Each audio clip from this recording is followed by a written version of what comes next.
آخرت میں جب انسان جنت میں چلا جائے گا تو سب سے عظیم نعمت جو اس کو ملیں گی، اور کافروں کو جو سب سے بڑا عذاب ملے گا جو اپنے رب کو بنانے والے کو کبھی دیکھ نہیں پائیں گے، اور مومنوں کو سب سے بڑی نعمت جو جنت میں ملنے والی ہے وہ یہی نعمت ہے، یاد رکھیے، کہ وہ اپنے رب کو دیکھیں گے۔ یاد رکھیے، ایسے طبقے، ایسے فرقے، ایسے گروہ مسلمانوں میں گزرے جنہوں نے اللہ کے دیدار کا انکار کیا۔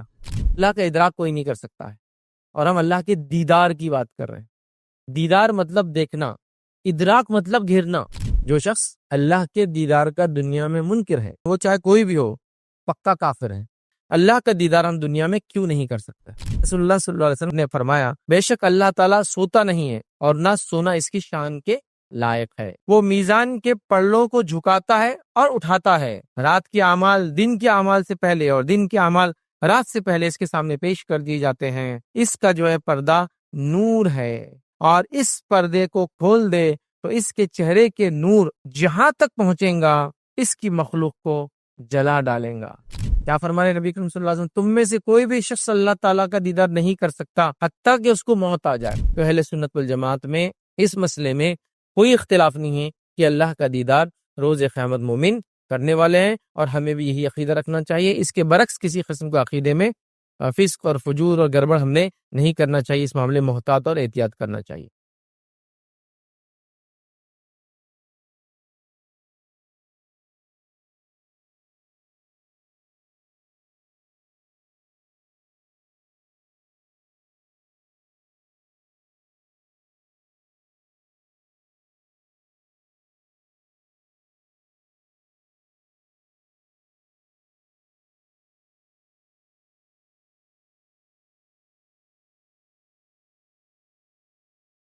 بسم اللہ الرحمن الرحیم، الحمد للہ رب العالمین، والصلاة والسلام علی رسولہ الکریم وعلی آلہ وصحبہ اجمعین۔ رب اشرح لی صدری ویسر لی امری واحلل عقدۃ من لسانی یفقہوا قولی۔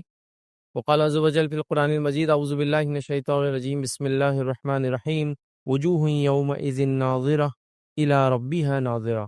اما بعد، تمام تعریفیں اس اللہ عز وجل کے لیے لائق و زیبا ہے جو تمام جہانوں کا بنانے والا اور اسے پالنے والا ہے، اور درود و سلام اس کے آخری نبی محمد صلی اللہ علیہ وسلم پر۔ میں آپ سب کا استقبال اسلامی طرز سے کرتا ہوں۔ السلام علیکم ورحمۃ اللہ وبرکاتہ۔ الحمدللہ ہم تمام یہاں اس ہفتے واری درس کے لیے جمع ہوئے۔ انشاءاللہ عزیز، اس مختصر سے وقت میں جس ٹاپک اور جس عنوان پر میں روشنی ڈالنے کی کوشش کروں گا وہ ہے دیدار الہی۔ یاد رکھیے، اور دیدار الہی کا معنی یہ ہوتا ہے کہ اللہ رب العزت کا دیدار، اللہ رب العزت کو دیکھنا۔ اور یہ عنوان ایک ایسا عنوان ہے، یاد رکھیے، دیدار الہی، جس کی اہمیت ہی ہے کہ آخرت میں جب انسان جنت میں چلا جائے گا تو سب سے عظیم نعمت جو اس کو ملیں گی، یاد رکھیے، آج اس عظیم نعمت کے تعلق سے یہ درس، مطلب سب سے بڑی نعمت ہے۔ اور کافروں کو جو سب سے بڑا عذاب ملے گا، یاد رکھیے، اس عذاب میں یہ ہے کہ وہ اپنے رب کو بنانے والے کو کبھی دیکھ نہیں پائیں گے، اور مومنوں کو سب سے بڑی نعمت جو جنت میں ملنے والی ہے وہ یہی نعمت ہے، یاد رکھیے، کہ وہ اپنے رب کو دیکھیں گے۔ یاد رکھیے، تو دیدار الہی، یاد رکھیے، آج کا لیکچر جو ہے یہ سب سے عظیم، سب سے بڑی نعمت ہے جو اللہ رب العزت اپنے بندوں پر اپنے فضل، اپنے جود اور اپنے کرم سے کرنے والا ہے، اور یہی جس کو کہیں گے آخرت کے اعتبار سے سب سے بڑی نعمت ہے، اور کافروں کے لیے سب سے بڑا عذاب ہے کہ وہ کبھی نہیں جان سکیں گے کہ ان کے بنانے والا، ان کا کریٹر، ان کا خالق کون ہے۔ یاد رکھیے، تو لہٰذا اللہ رب العزت کو دنیا میں تو ظاہر سی بات ہے انسان کے لیے دیکھنا ناممکن ہے، لیکن یہ نعمت جو ہے انسان کو جو ہے آخرت میں ملیں گی۔ یاد رکھیے، اس چیز کو بھی ہم کو سمجھنا ہے۔ یاد رکھیے، تو یہ آخرت کی نعمت ہے، اور اس کا وعدہ اللہ رب العزت نے ہر مومن کے، ہر متقی کے لیے کیا ہے جو جنت میں جائیں گا اور وہ پھر اپنے رب کا دیدار کریں گے۔ آئیے اس کے تعلق سے ایک حدیث دیکھتے ہیں۔ حدیث یاد رکھیے اس طرح سے کہ صحیح مسلم کی روایت، اللہ کے رسول صلی اللہ علیہ وسلم فرماتے اور کہتے ہیں، یاد رکھیے، اس طرح سے حدیث یاد رکھیے، اور جو ہے صہیب رومی رضی اللہ عنہ اس کے راوی فرماتے ہیں کہ اللہ کے رسول صلی اللہ علیہ وسلم نے فرمایا، جب جنت والے جنت میں داخل ہو جائیں گے اور اس وقت اللہ تبارک و تعالیٰ فرمائیں گا، تمہیں کوئی چیز چاہیے جو تمہیں مزید عطا کروں؟ اللہ جنت میں پوچھا جائے گا، کیا تمہیں کچھ چاہیے جو میں تمہیں اور دوں، چیز جو ہے تمہیں مزید عطا کروں؟ وہ جواب دیں گے کہ کیا تو نے ہمارے چہرے کو روشن نہیں کیا؟ تو جنتی کہیں گے، اللہ تو نے ہمارے چہرے کو کیا روشن نہیں کیا؟ کیا تو نے ہمیں جنت میں داخل نہیں کیا؟ مطلب یہ لوگ جواب دے رہے کہ اللہ تو نے ہمارے چہرے کو روشن کیا، مطلب جنتی بن گئے ہم، تو نے ہمیں جنت میں داخل کیا، اور دوزخ سے نجات نہیں دی، مطلب تو نے ہم کو دوزخ سے نجات دی۔ آپ صلی اللہ علیہ وسلم نے فرمایا، چنانچہ اس پر اللہ رب العزت جو ہے پردہ اٹھا دیں گا تو انہیں کوئی چیز ایسی عطا نہیں ہوں گی جو انہیں اپنے رب عز و جل کے دیدار سے زیادہ محبوب ہوں گی۔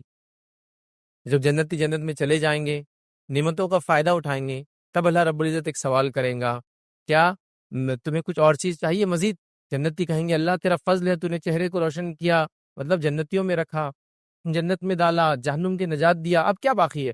تو اللہ رب العزت پھر پردہ ہٹا دیا جائیں گا اور وہ اپنے رب کو دیکھیں گے، اور اللہ کے رسول صلی اللہ علیہ وسلم فرماتے کہتے ہیں اور اللہ رب العزت کے دیدار سے زیادہ محبوب کوئی چیز ان کو نہیں ہوں گی، مطلب یہ سب سے محبوب چیز ہوں گی، یاد رکھیں اس کا مطلب وہ جنت کی سب سے بڑی نعمت یہی ہے، اور جہنمیوں کا سب سے بڑا عذاب بھی یہی ہے۔ جنتیوں کی سب سے بڑی نعمت یہ ہے کہ اپنے رب کو پیدا کرنے والے کو دیکھ پائیں گے، اور جہنمیوں کا سب سے بڑا عذاب یہ ہوگا کہ اپنے خالق کو کبھی دیکھ نہیں پائیں گے، یاد رکھیے۔ تو یہ بڑی اہم چیز ہے۔ اور اس کے بعد اللہ کے رسول صلی اللہ علیہ وسلم نے سورہ یونس کی آیت نمبر 26 کا ایک حصہ تلاوت کیا اور فرمایا اور کہا للذین احسنوا الحسنى وزیادہ۔ اللہ کے رسول نے یہ آیت کا حصہ پڑھا اور فرمایا، جس کا ترجمہ یہ ہے، جن لوگوں نے بھلائی کی ان کے لیے خوبصورت جزا ہے، مطلب خوبصورت بدلہ ہے، اور مزید ان کے لیے ہے، اور مزید ان کے لیے کا ترجمہ یہ اس کا معنی اور مفہوم مفسرین نے اور محدثین نے لیا، مزید ان کے لیے مطلب دیدار الہی، جو انہوں نے کیا اس کا خوبصورت بدلہ ہے، اور جو انہوں نے کیا اس کا مزید اضافہ ملے گا، مزید اضافے میں دیدار الہی۔ اور وہ حدیث صحیح مسلم کی اس میں ہم نے دیکھ چکے کہ نعمت ملیں گی، اللہ سوال کریں گا، پھر اپنا دیدار کروائیں گا، اور یہ سب سے بڑی نعمت ہوں گی۔ دیکھو اور یہ زیادہ ہے، جنت میں جانا یہی سب سے بڑی نعمت تھی کہ انسان کے لیے، مطلب جہنم سے نجات، اور زیادہ ان کو دیا جائے گا، اور زیادہ سے مراد اللہ رب العزت کا دیدار ہے، یاد رکھے۔ تو لہٰذا اللہ رب العزت کا دیدار یاد رکھیے، یہ بڑی عظیم نعمت ہے۔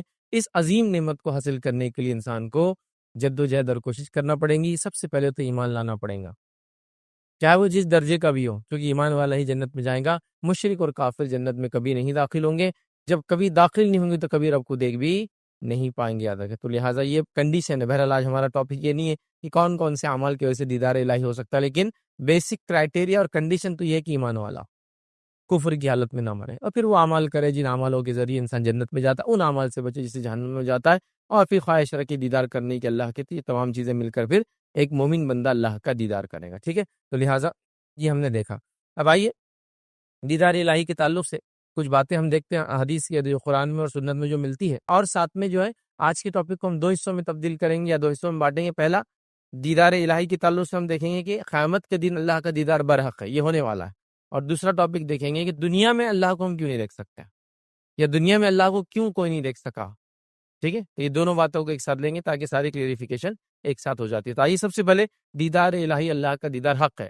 یہ بات میں اس لیے کہہ رہا ہوں کہ ایسے طبقے، ایسے فرقے، ایسے گروہ مسلمانوں میں گزرے جنہوں نے اللہ کے دیدار کا انکار کیا، جس میں سب سے پہلے جو ہے معتزلہ، ٹھیک ہے۔ یہ وہ فرقہ تھا، یاد رکھے، جنہوں نے دیدار الہی کا انکار کیا اور قرآن کو سنت کے بغیر یا منمانی تشریحات سے انہوں نے قبول کیا، یاد رکھے۔ اور یہ فرقہ عروج پہ تھا، خاص طور سے جب امام احمد بن حنبل رحمہ اللہ حیات تھے، اور ان کے حیات میں یہ سیاسی طاقت بن گیا تھا، کیونکہ اس زمانے کا جو خلیفہ تھا اس نے جو ہے اہل سنت والجماعت کو چھوڑ کر، یاد رکھیے، اسی فرقے میں ہو جا کر شامل ہو گیا تھا۔ حالانکہ فرقہ اس سے پہلے موجود تھا، لیکن ابھی صرف کتابوں کی شکل میں، تحریری شکل میں، تقریری شکل میں اپنی تحریک کو پھیلا رہے تھے، لیکن ابھی ان کو پولیٹیکل طاقت نہیں ملی تھی، یاد رکھیے۔ اور جب یہ کام تب بھی کر رہے تھے جب امام شافعی موجود تھے، یاد رکھیے۔ امام شافعی رحمہ اللہ نے ان کے خلاف پورا محاذ کھڑا کر دیا تھا، یاد رکھیے، اور ان کے خلاف بات کرتے رہے۔ اسی کے اس میں امام شافعی کو جو ہے نظر بند کر دیا گیا، مطلب جیل میں تو نہیں ڈالا گیا، لیکن ہوتا ہے نا ایک گھر میں لے جا کر رکھ دینا، اور اس گھر سے آپ باہر نہیں نکل سکتے، کیونکہ امام شافعی کر رہے تھے۔ حالانکہ ابھی یہ پولیٹیکلی طاقت میں نہیں آیا تھا یہ فرقہ، ابھی صرف یہ اپنی تحریکوں کو پھیل، لیکن یہ انفلوئنشل ہو چکے تھے، منسٹر لیول تک وغیرہ جا چکے تھے۔ تو لہٰذا امام شافعی کو بھی ان کی تکلیفوں کا سامنا کرنا پڑا۔ اسی کے اس میں سلسلے میں آپ کو جو ہے حجاز سے نکال کر جو ہے بغداد بھیج دیا گیا، کہا، خلیفہ نے کہا بلا لو ان کو یہاں، کیونکہ کمپلین کی گئی وغیرہ وغیرہ کی یہ عجیب و غریب باتیں پھیلاتے ہیں، نعوذ باللہ، حالانکہ حق کی بات کر، کتاب و سنت کی بات کر رہے تھے۔ اور اسی سلسلے میں ان کا پہلی بار بغداد آنا ہوا، اور امام احمد بن حنبل سے ان کی ملاقات بھی، یاد رکھی، اور امام احمد بن حنبل نے ان کی شاگردی اختیار کی، ان سے علم حاصل کیا، ساری چیزیں۔ پھر بعد میں امام احمد بن حنبل کے زمانے میں یہ فرقہ پولیٹیکل طاقت بن گیا، اور یہ حکومت کا عقیدہ یہی ہو گیا، یاد رکھیے۔ بہرحال تو وہ بھی ایک گروہ اس میں شامل ہے جنہوں نے کہا کہ اللہ کا دیدار نہ دنیا ممکن ہے نہ آخرت ممکن ہے، اور عجیب و غریب ہے دلائل، لیکن اللہ کا دیدار برحق ہے، چونکہ یہ واضح دلائل سے، اور خاص طور سے بخاری اور مسلم کی روایت ثابت ہے، جس کے اندر کسی امت کی کسی طبقے کو انکار نہیں، انہوں نے بھی انکار کیا لیکن تعویلات کی ان باتوں کی، منمانی تشریحات کی. بہرحال تو یہ چیز ثابت ہے، تو لہٰذا ہم کو عقیدہ رکھنا چاہیے. آئیے چند باتیں، چند دلائل لکھتے ہیں کہ دیدار الہی، اللہ کا دیدار کیسے حق ہے. پہلی دلیل اس کے لیے ہم دیکھیں گے اللہ رب العزت کا فرمان کہ اللہ کو لوگ دیکھیں گے. اللہ سبحانہ تعالیٰ فرماتا ہے، کہتا ہے سورہ قیامت سورہ نمبر 75 اور اس کی آیت نمبر 22 اور 23 میں اللہ فرماتا ہے، کہتا ہے وجوہ یومئذ ناظرہ الی ربہا ناظرہ. اللہ فرماتا اور کہتا ہے اس روز جنتیوں کے چہرے جو ہے شگفتہ، تر و تازہ ہوں گے اور با رونق ہوں گے. اللہ فرماتا کہتا ہے اور با رونق ہوں گے اور دیدار الہی سے مشرف ہوں گے.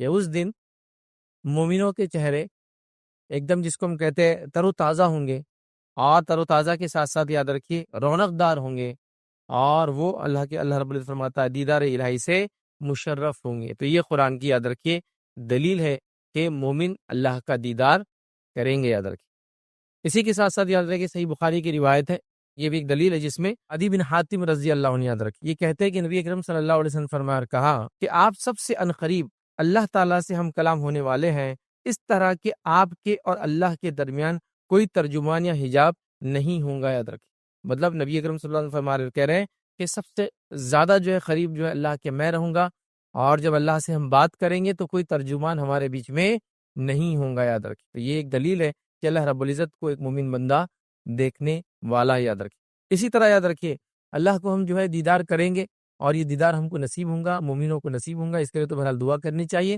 اس کی ایک اور دلیل یہ ہے، یاد رکھیے جو بخاری کی روایت ہے، صحابہ فرماتے اور کہتے ہیں کہ نبی اکرم صلی اللہ علیہ وسلم نے فرمایا اور کہا کہ ہم نبی اکرم صلی اللہ علیہ وسلم کی مجلس میں جو بیٹھے تھے کہ اچانک آپ نے 14ویں کے چاند کی جانب دیکھا. مطلب شام کا وقت تھا، صحابہ نبی اکرم صلی اللہ علیہ وسلم کے اطراف بیٹھے تھے، اور 14ویں کا چاند، 14 کا جو مون ہوتا ہے آپ دیکھتے ہیں بہت چمکدار ہوتا ہے، اور 14ویں کا چاند اس لیے زیادہ سب سے چمکدار ہوتا ہے کیونکہ یہ سب سے بڑا ہوتا ہے سائز میں. چاند چونکہ 28 دن کی سائیکل میں چلتا ہے، تو 14th ڈے یہ سب سے زیادہ برائٹ ہوتا ہے. اتنا برائٹ کہ آج تو ہم کو یہ چیز کا کچھ علم نہیں، سمجھ میں بھی نہیں آتا، کیونکہ لائٹیں ہونے کی وجہ سے یہ سب ختم ہو گیا. لیکن جس زمانے میں لائٹیں نہیں تھی تو اس وقت تو 14ویں کے چاند کا لوگ انتظار کرتے سفر کرنے کے لیے، کیونکہ پھر رات میں بھی سفر کر سکتے تھے. اتنا روشن ہوتا ہے کہ ایک مطلب آپ چل سکتے، چیزوں کو دیکھ سکتے، مطلب کلیئر نہیں بٹ سب چیزیں آپ کو نظر آ سکتی ہے، اتنا اچھا کلیئر ہوتا ہے ادھر. تو لہٰذا 14ویں کا چاند تھا، صحابہ نبی اکرم صلی اللہ علیہ وسلم کے اطراف بیٹھے تھے، تو آپ نے 14ویں کے چاند کی طرف دیکھ کر آپ نے فرمایا آپ اپنے رب کو اسی طرح دیکھیں گے. صحابہ سے کہہ رہے کہ تم اپنے رب کو اسی طرح دیکھو گے جس طرح یہ چاند دیکھ رہے ہو. مطلب تم لوگ اللہ تعالیٰ کو ویسے ہی دیکھو گے جس طرح سے چاند کو دیکھ رہے ہیں، اور رب تعالیٰ کو دیکھنے میں کوئی مشکل نہیں ہوں گی، اور اللہ تعالیٰ کو دیکھنے میں تم لوگوں کو کوئی مشکل نہیں ہوں گی. اگر آپ نماز عصر اور نماز فجر کو وقت پر ادا کرنے کی استطاعت پاتے ہیں تو ایسا کرتے رہیں. مطلب 14ویں کا چاند ہے، صحابہ موجود ہے، نبی کریم صلی اللہ علیہ وسلم فرما رہے ہیں جس طرح سے تم 14ویں کی چاند کو دیکھتے ہو اسی طرح اپنے رب کو روز قیامت دیکھو گے. اور اس کے لیے جو چیز کرنا ہے وہ ایک بات بھی اس کے اندر آ رہی ہے، کہا اگر نماز عصر نماز فجر کو وقت پر ادا کرنے کی استطاعت پاتے ہو تو ایسا کرتے رہنا. دیدار الہی کی بات ہو رہی ہے اور عصر اور فجر کی بات کی جا رہی ہے. اس سے علماء لکھتے ہیں کہ عصر اور فجر کی نماز جو پڑھے گا ریگولرلی وہ دیدار الہی کرے گا، یا ایک سبب ہے یہ دیدار الہی کا. آپ کو یہ کہیں گا باقی 3 نمازوں کا کیا؟ 5 ہے نا ٹوٹل نماز ہے. دیکھیے جو ان 2 کی پابندی کر لے باقی 3 ان کے لیے آسان ہے، جو ان 2 کی پابندی نہیں کر پائے باقی 3 بھی ان کے لیے مشکل ہو جاتی. یہ ایک دم بالکل عام بات ہے، کیونکہ ایسی نمازیں یاد رکھیے بڑی مشقت ہوتی ہے. فجر کی نماز آدمی رات میں سویا ہے، اٹھنا دل نہیں بولتا ہے. عصر کی نماز عموماً لوگ دوپہر میں آرام کرتے ہیں، اس کا جانا جان پہ آتا ہے. اس لیے ان 2 نمازوں کا خاص طور سے تذکرہ کیا گیا، اور عصر کی نماز کے تعلق سے بہت ساری باتیں آتی ہیں، اس طرح فجر کے تعلق سے بہت ساری باتیں آتی ہیں. عصر کو صلاۃ وسطیٰ کا بیچ کی نماز کی پابندی قرآن نے حکم دیا کرو، تو لہٰذا اس سے علماء لکھتے ہیں کہ ان 2 نمازوں کی پابندی کرنے والا اللہ کا دیدار کرے گا. تو اللہ کا دیدار تم کرو گے کیسے کرو گے؟ جیسے 14ویں کی چاند کو دیکھتے ہو، اس میں کوئی تکلیف و مشقت نہیں، تو ویسے ہی تم اللہ رب العزت کا بھی دیدار کرو گے. نبی اکرم صلی اللہ علیہ وسلم نے اس بات کو واضح اس روایت کے اندر کر دیا. یاد رکھیے. اب ایک بات یاد رکھیے وہ آتی ہے جو لوگ دلائل کے طور پہ پیش بھی کرتے ہیں، اس بات کو یاد رکھیے اہل سنت والجماعت میں سے نہیں لیکن دیگر لوگ بھی کرتے ہیں. کبھی کنفیوژن ہوتا ہے قرآن کو جب ہم پڑھتے ہیں تو دیکھیے قرآن کی آیت ہے جو سورہ انعام سورہ نمبر 6 سورہ نمبر 6 آیت نمبر 103 103 اللہ فرماتا اور کہتا ہے لا تدرک الابصار وَهُوَ يُدْرِكُ الْأَبْصَارَ وَهُوَ اللَّطِيفُ الْخَبِيرُ۔ یہ آیت یاد رکھیے، بہت سے لوگ پیش بھی کرتے ہیں جو قرآن کو یا سنت کو ایک ساتھ نہیں سمجھتے ہیں، منمانی کر کے سمجھنے کی کوشش کرتے ہیں، تو وہ لوگ یہ آیت پیش کرتے ہیں کہ اللہ فرمان لا تدرک الابصار، کیا ہے اس کا ترجمہ؟ اسے نگاہیں نہیں پاتی اور وہ سب کو نگاہوں کو پاتا ہے، مطلب اللہ کو کوئی نہیں دیکھ سکتا اور وہ سب کو دیکھ رہا ہے، یہ اس کا عام ترجمہ ہے۔ تو وہ لوگ لا کے اس کو پیش کرتے ہیں، لیکن یاد رکھیے یہاں جو بات ہو رہی ہے یہ بات بالکل درست ہے کہ اللہ کا ادراک کوئی نہیں کر سکتا ہے، اور ہم اللہ کے دیدار کی بات کر رہے ہیں۔ دیدار مطلب دیکھنا، ادراک مطلب گھیرنا۔ مطلب کیا ہوا؟ جو ہم بات کر رہے ہیں کہ اللہ کا دیدار ہم کریں گے کیسے؟ جیسے 14ویں کی چاند کو کرتے ہو، ٹھیک ہے؟ تو 14ویں کی چاند کو ہم دیکھ سکتے ہیں، دیدار کر سکتے ہیں، اس کا ادراک کر سکتے ہیں، اس کو گھیر سکتے ہیں نہیں۔ چاند کتنا بڑا ہے آپ کو بتائے؟ ادراک میں کتنا بڑا ہے وہ آئیں گا، کتنا چوڑا ہے، لیکن ہم وہ سب نہیں دیکھ سکتے۔ خالی کیا کر سکتے ہیں؟ اس کو یہاں سے زمین پہ سے دیکھ سکتے ہیں، دکھتا تو ہے نا، ادراک نہیں کر سکتے اس کا گھیراؤ کتنا بڑا۔ چاند بہت بڑا ہے، ہم کو تو بالکل اتنا چھوٹا دکھتا ہے، یاد رکھیے، ٹھیک ہے؟ تو لہٰذا یہاں جو ہم بات کر رہے ہیں یاد رکھیے وہ دیدار کی ہے۔ قرآنی آیت بھی جو بات کری کہ اس کو ادراک کوئی نہیں کر سکتا اور وہ سب کو ادراک کرتا ہے، تو یہ بات بالکل درست ہے۔ دنیا میں بھی درست ہے کہ اللہ کو ادراک نہیں کر سکتا، اور آخرت میں بھی درست ہے اللہ کا ادراک کوئی نہیں کر سکتا ہے۔ لیکن دنیا میں اگر اللہ کا دیدار کوئی نہیں کر سکتا، لیکن آخرت میں دیدار کریں گے۔ ادراک نہ دنیا میں ہوگا نہ آخرت میں ہوگا، لیکن دیدار دنیا میں نہیں ہوگا، مومنوں کو آخر میں ہوگا، صرف یاد رکھیں۔ تو یہ آیت کو اس معنی میں لے، پھر آگے اللہ وَهُوَ اللطیف الخبیر، اور وہ نہایت باریک ہے اور خبر رکھنے والا ہے۔ تو لہٰذا اگر کوئی یہ دلیل دے کہ بھائی اس سے تو پتہ چل رہا ہے ادراک نہیں ہوگا، تو ہاں ہم بھی بولتے ادراک نہیں ہوگا، کوئی نظر اس کا ادراک نہیں کر سکتی، وہ ساری نظروں کا ادراک کر سکتا ہے، لیکن اس کو دیکھ سکیں گے آخرت میں، ادراک تو نہیں کر سکتے۔ سورج ہے، ایک روایت میں اللہ کے رسول فرمائے کہ جیسے تم سورج کو دیکھ سکتے ہو دن میں، کوئی تکلیف ہوتی ہے؟ سورج کو دیکھ سکتے آپ، لیکن زیادہ دیر تک نہیں، چاند کو زیادہ دیر تک دیکھ سکتے ہیں، لیکن کیا سورج کا ادراک کر سکتے؟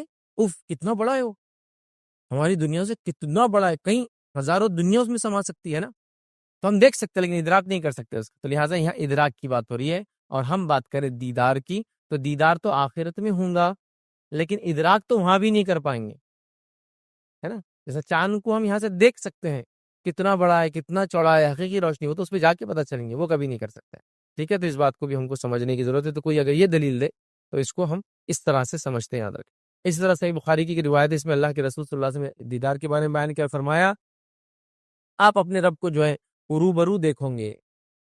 صحابہ سے کہا کہ تم اپنے رب کو روبرو سمجھتے نا، اور روبرو کی جب بات آتی ہے یاد رکھیے تو آمنے سامنے ہونا ضروری ہوتا ہے، اور آمنے سامنے روبرو اس کو بولتے ہیں جو دکھتا ہے، ورنہ کیا بولتے ہیں؟ پردہ پوش، پردے کے پیچھے سے۔ روبرو کب بولیں گے؟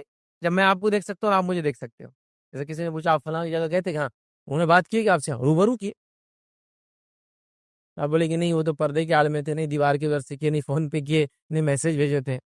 تو روبرو کا معنی تھا سامنے، تو یہ اللہ کے رسول فرمایا بخاری میں تم روبرو ہوں گے، اور روبرو میں دیکھنے کا معاملہ ہوتا ہے، یاد رکھیے۔ اسی طرح یاد رکھیے ایک اور دلیل جو ہمیں ملتی ہے کہ اللہ رب العزت کا ہم دیدار کریں گے، یاد رکھیے وہ اس طرح سے، یاد رکھیے جو ابو ہریرہ اس کو روایت کرتے ہیں رضی اللہ عنہ، اور صحیح بخاری کی روایت، آپ نے فرمایا کہا کہ صحابہ نے عرض کیا اے اللہ کے رسول، کیا روز قیامت ہم اللہ تعالیٰ کو دیکھیں گے؟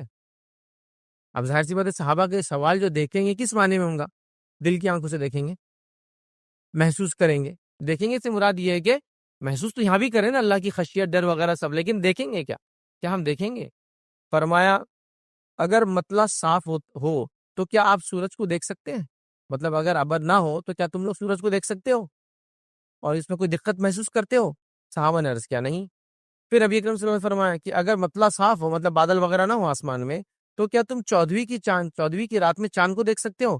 صحابہ نے کہا بغیر مشقت کہ ہاں بالکل ہم دیکھ سکتے ہیں، بغیر مشقت دیکھ سکتے ہیں۔ تو رسول اکرم صلی اللہ علیہ وسلم نے فرمایا کہ آپ اللہ کو بھی روز قیامت اسی طرح دیکھو گے، تو تم لوگ اللہ تعالیٰ کو بھی روز قیامت اسی طرح دیکھو گے، ادراک نہیں کر پائیں گے لیکن دیدار ہوں گا، یاد رکھیے۔ اور اللہ کا دیدار یہ سب سے بڑی دلیل ہے، یاد رکھیے۔ اب آئیے اللہ کے دیدار کے تعلق سے یہ برق ہے، چھوٹا سا واقعہ سناتا ہوں امام احمد بن حنبل رحمہ اللہ کے زمانے میں، کیونکہ ان کے زمانے میں تو یہ فتنہ بڑا عام ہو گیا تھا کہ اللہ کا دیدار نہیں ہوگا۔ تو ایک شخص کے تعلق سے آپ کو بتایا گیا کہ وہ یہ کہتا ہے کہ قیامت کے دن اللہ کا دیدار نہیں ہوگا، دنیا میں تو نہیں ہوگا، یہ بات تو ہے، لیکن قیامت دن بھی نہیں ہوگا۔ تو امام احمد بن حنبل اس کو جواب دیتے اور کہتے ہیں جو قیامت کے اللہ کے دیدار کا منکر ہو وہ چاہے کوئی بھی ہو پکا کافر ہے۔ جو شخص اللہ کے دیدار کا دنیا میں منکر ہے، کیا فرمانا، چاہے کوئی بھی ہو، کیونکہ اس زمانے میں کیا ہوگا معلوم ہے آپ کو، خلافت کے لیول تک لوگ بگڑ چکے تھے، اور خاص طور سے جو ہے معتزلہ فرقہ بالکل طاقت میں آ چکا تھا، بلکہ وہ اب حکومت میں آ چکے تھے، یاد رکھیں۔ اور امام احمد بن حنبل میں بڑے ظلم ڈھائے انہوں نے، بڑے ظلم ڈھائے، اتنا کہ روایتوں میں آتا ہے کہ آپ کو قید میں ڈال دیا گیا، اور پبلکلی اتنے کوڑے مارے جاتے لا کر، آخر میں لیکن پبلک پریشر آیا، لوگوں نے دیکھا اور برداشت نہیں کر پائے، تھوڑی آواز اٹھا لی، عوام کہیں باغی نہ ہو جائے، تو بہرحال آپ کو چھوڑ دیا گیا، لیکن آپ پہ کڑی نظر رکھی جاتی تھی، جیسا اس سے پہلے امام شافعی کے ساتھ کیا گیا تھا، انہی کے دور میں، ابتدائی دور میں ان کی زندگی کی، جب وہ امام شافعی کے خلاف بھی ایسی کمپلینس ڈالی انہوں نے، لیکن ابھی وہ حکومت میں سیاست کے لیول پہ آ چکے تھے، لیکن خلافت کے لیول پر نہیں تھے، لیکن اب تو خلیفہ ہو چکے تھے۔ تو آپ کیا فرما رہے ہیں، جو قیامت کے دن اللہ کی دیدار کا منکر ہو، چاہے کوئی بھی ہو، کوئی بھی ہو سکتا ہے، وہ پکا کافر ہے۔ پھر آگے کہتے ہیں اس پر اللہ کی لعنت اور غضب ہے۔ پھر آگے فرماتے ہیں کہ اللہ نے یہ نہیں فرمایا، کہ اللہ نے یہ نہیں فرمایا، کیا فرمایا، جو ہم نے ابھی بھرا سورہ قیامہ کی آیت دیکھیں، اس کا ترجمہ ہے، اس روز کچھ چہرے تر و تازہ ہوں گے اور رونق دار ہوں گے، اپنے رب کی طرف دیکھ رہے ہوں گے۔ کہا یہ نہیں دیکھا قرآن کی آیت؟ پھر آگے فرمایا اور اللہ تعالیٰ خبردار ہو جاؤ کہ اللہ تعالیٰ کی یہ بات تم نے نہیں سنی۔ کون سی بات؟ قیامت کے دن یہ لوگ دیدار الہی سے محروم کر دی جائیں گے، اور یہ کس کے تعلق سے بات ہے؟ ہم دیدار الہی سے محروم کر دی جائیں گے، یہ کافروں کے تعلق سے بات ہے، یاد رکھیں، کافر دیدار الہی سے محروم کر دی جائیں گے۔ اور یہ آیت ہے قرآن کی سورہ مطففین، سورہ نمبر 83، اور اس کی آیت نمبر 15 ہے، جو آیت اس طرح سے کلا انہم عن ربہم یومئذ لمحجوبون، اللہ فرماتا اور کہتا ہے کہ خبردار، روز قیامت یہ لوگ دیدار الہی سے محروم کر دیے جائیں گے۔ آپ نے فرمایا جو شخص یہ کہے کہ اللہ کا دیدار قیامت دن نہیں ہوگا، وہ سب سے پہلے تو کافر ہے۔ پھر فرمایا اللہ کی لعنت اس پہ ہو، اللہ کا غضب اس پہ ہو۔ کیا اس نے یہ نہیں پڑھا کہ اللہ کو وہ لوگ دیکھیں گے، مومن لوگ؟ اور کیا اس نے یہ نہیں پڑھا کہ کافر اللہ کا دیدار نہیں کر پائیں گے؟ قرآن کی آیت، تو کافر اللہ کا دیدار نہیں کریں گے، مومن اللہ کا دیدار کریں گے، تو آپ نے ایسے شخص کو کافر قرار دیا ہے۔ تو لہٰذا دیدار الہی حق ہے، اور یہ بہت عظیم نعمت ہے، یاد رکھیں۔ آئیے آگے بڑھتے ہیں، اسی طرح ایک اور واقعہ آتا ہے، یاد رکھیے، واقعے کو بھی دیکھتے ہیں۔ ایک گروہ کہا کرتا تھا کہ فرمان باری تعالیٰ، مطلب اللہ تعالیٰ کا جو حکم ہے، جو ہم نے بھی دیکھا کہ کچھ روز اس دن تر و تازہ ہوں گے، اپنے رب کی طرف دیکھ رہے ہوں گے، اس کے بارے میں وہ کہتے تھے اپنے رب کی طرف دیکھ رہے ہوں گے، یہ صرف جو ہے ثواب مراد ہے، ثواب مراد ہے، مطلب وہ ان کو اجر ملے گا اس کا، دیکھ رہے ہوں گے کہ ہاں یہ مراد ہے۔ میں نے امام مالک رحمۃ اللہ علیہ کو فرماتے ہوئے سنا۔ اب یہ کہہ رہے کچھ لوگوں کا یہ عقیدہ، لیکن امام مالک کیا کہتے تھے وہ ریپیٹ کرے۔ امام مالک کو یہ فرماتے ہوئے سنا کہ یہ جھوٹ اللہ کے اس فرمان کا کیا جواب دیں گے، مطلب یہ جو جھوٹے لوگ ہیں وہ اللہ کے اس فرمان کا کیا جواب دیں گے؟ کون سا فرمان؟ سورہ مطففین، سورہ نمبر 83، آیت نمبر 15، 83 کا 15، کون سی آیت ہے؟ وہی خبردار، قیامت کے دن یہ لوگ دیدار الہی سے محروم کر دیے جائیں گے۔ تو جب امام مالک کے پاس یہ بات پہنچی کہ کچھ لوگ یہ کہتے ہیں کہ دیدار الہی روز قیامت نہیں ہوگا، تو امام مالک کہہ رہے ہیں کہ وہ لوگ جھوٹے ہیں، اور اس کا کیا جواب دیں گے جس آیت میں اللہ فرما رہا ہے قیامت دن کافر اللہ کو نہیں دیکھ پائیں گے۔ جب کافر اللہ کو نہیں دیکھ پائیں گے تو اس کا الٹ کیا ہوگا؟ مومن اللہ کو دیکھ پائیں گے۔ ٹھیک ہے، تو آپ نے بھی یہ دلیل رکھی، اور یہ وہی دلیل ہے جو امام احمد بن حنبل نے بھی یاد رکھی، اپنے دور میں رکھی۔ تو اہل سنت والجماعت میں اس مسئلے میں کوئی اختلاف نہیں ہے کہ اللہ کا دیدار روز قیامت مومن کرنے والے ہیں، اور ہمیں بھی یہی عقیدہ رکھنا چاہیے۔ اس کے برعکس کسی قسم کا عقیدے میں فسق اور فجور اور گڑبڑ ہم نے نہیں کرنا چاہیے، اس معاملے میں محتاط اور احتیاط کرنا چاہیے۔ تو یہ ہمارا فرسٹ پارٹ تھا کہ دیدار الہی برحق ہے۔ اب آئیے سیکنڈ پارٹ کی طرف بڑھتے ہیں، اللہ کا دیدار ہم دنیا میں کیوں نہیں کر سکتے؟ کہ کیا وجوہات ہے کہ اللہ کا دیدار ہم دنیا میں نہیں کر سکتے؟ ٹھیک ہے، تو اس کے تعلق سے کچھ باتیں دیکھتے ہیں کہ ہم دنیا میں اللہ کا دیدار کیوں نہیں کر سکتے۔ یاد رکھیں، دیکھیے، دنیا میں اللہ کا دیدار سیدھے دیکھنا، جس طرح سے قیامت دن دیکھیں گے شخصی طور سے، یہ ممکن نہیں ہے، لیکن اگر مانوی طور سے، خواب کے اعتبار سے لیا جائے تو ایک الگ بات ہے۔